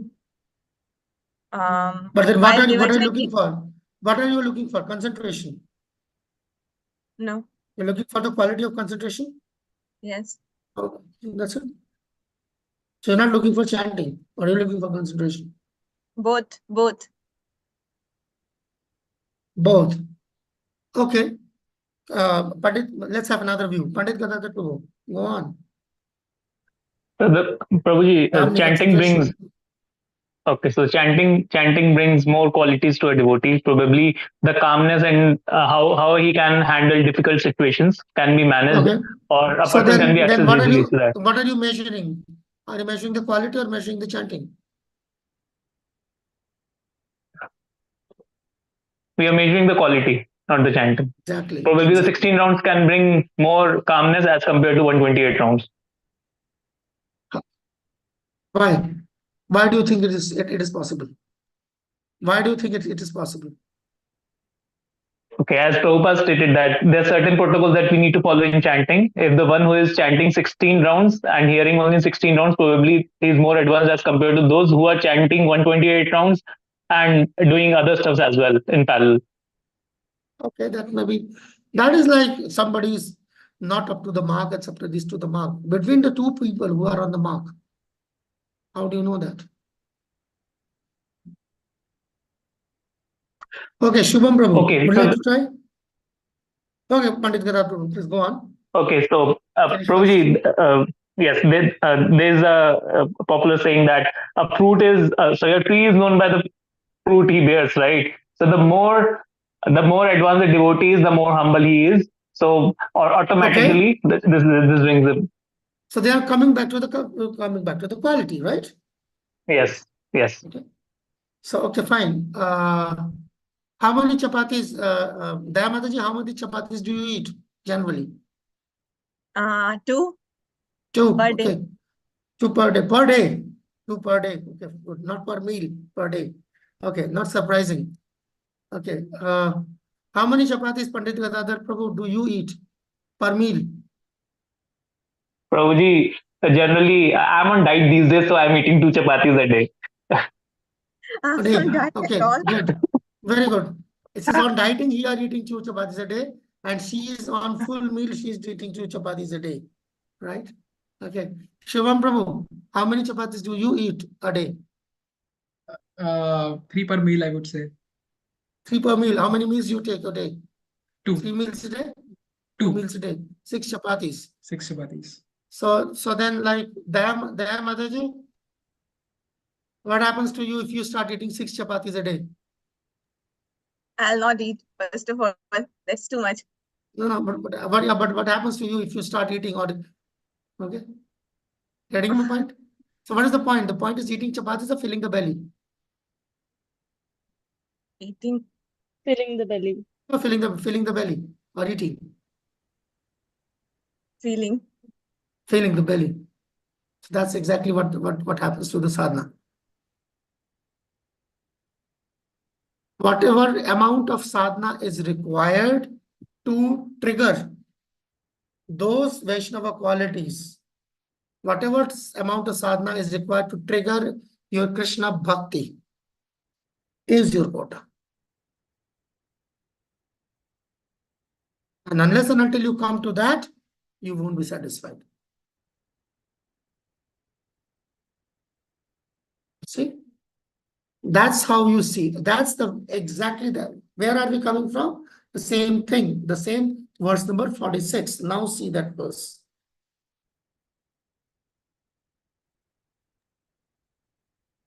All the purpose of Vedas are fulfilled. One who knows the purpose behind them. What is the purpose of the Vedas? Not that like how much have you read the Vedas, but how much amount needs to be read for you to understand the purpose behind.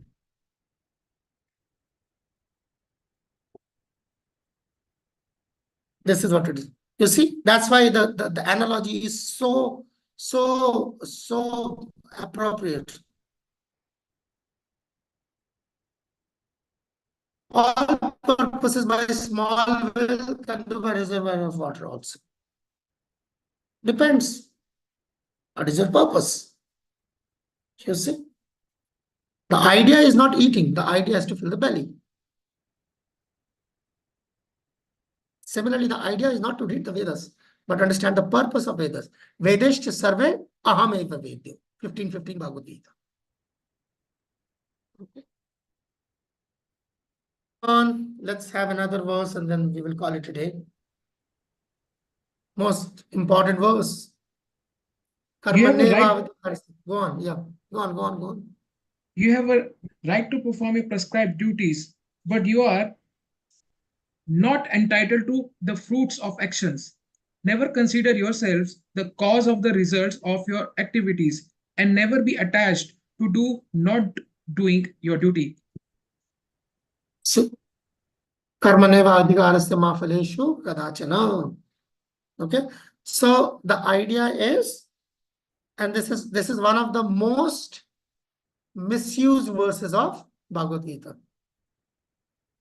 It's like most exploited verse of Bhagavad Gita.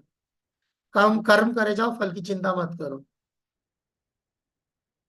Exact weapon, philosophical weapon, justification which a terrorist needs. You give that translation to a terrorist, he will go, that becomes my book. You tell him that this in Bhagavad Gita it tells that you can do anything what you want. Don't worry about the results. All the Islamic terrorists will take to Bhagavad Gita in a night at one night. You can convert all the Islamic radicals at one shot into like radical Hindus. Just tell them the Bhagavad Gita says so. See, you can continue do whatever you want to do and don't bother about the results. And just show the cover picture of Bhagavad Gita, where Arjuna is like having the bow like drawn to its near to his ear, and Krishna is driving the chariot. Wow, what else do you need? A perfect book of war. See, sanctioning, promoting violence. That's why it's so important to understand. And to make matters worse, some organizations have also made it as part of the Gita, sir. Essence of Bhagavad Gita is that karam kare jao, phal ki chinta mat karo. Do whatever you want to do. Don't pay any heed to the results. But this is the actual thing. Right to perform a prescribed duty. That means your dharma. Prescribed duty means varnashram dharma. Not entitled to the fruits of action. Never consider you the doer. Neither you can consider yourself the doer, nor be attached to not doing. Because not doing is also a karma. So with this, we will call it a day. Okay. You see, the purport also says 3 considerations: prescribed duties, capricious duties, and inaction. Okay. So in case we want to discuss this more, I suggest that you read this very purport and we come back tomorrow. This very purport is quite an important purport. Just read just this one.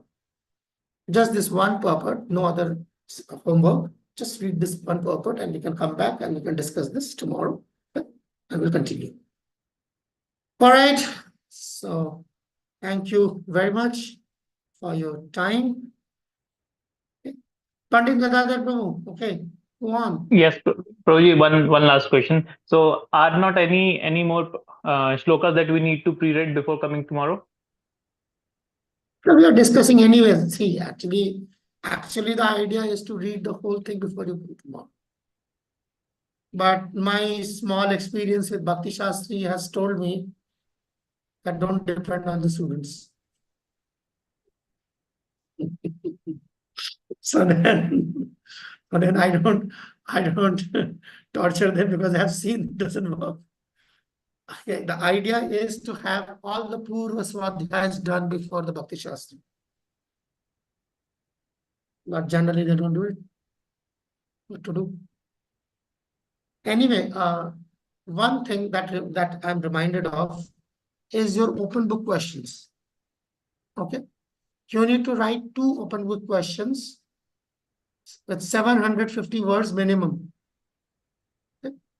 750 words means that it can be 700 words, it can be 800 words. 750 words doesn't mean it is 400 words or 1200 words. Okay, so be around that. Let's discuss that. Any two, so far I am concerned, I'm not bothered about specific questions. You can pick any 2 questions from this module. Okay. Right. Let's go to the open book assessment. Okay, these are OBA questions. Any 2. You can see there are 10 questions. You can pick any 2 of your choice. Okay. Any 2 questions of your choice, you can pick them and submit them by the end of this unit. The last day of submission is the day of your CBA exams. It's the last day. Okay. So just pick on any 2 of the questions and okay, your choice. All right. So let's call it a day. Thank you. All glories to all the assembled devotees. All glories to Srila Prabhupada. Hare Krishna.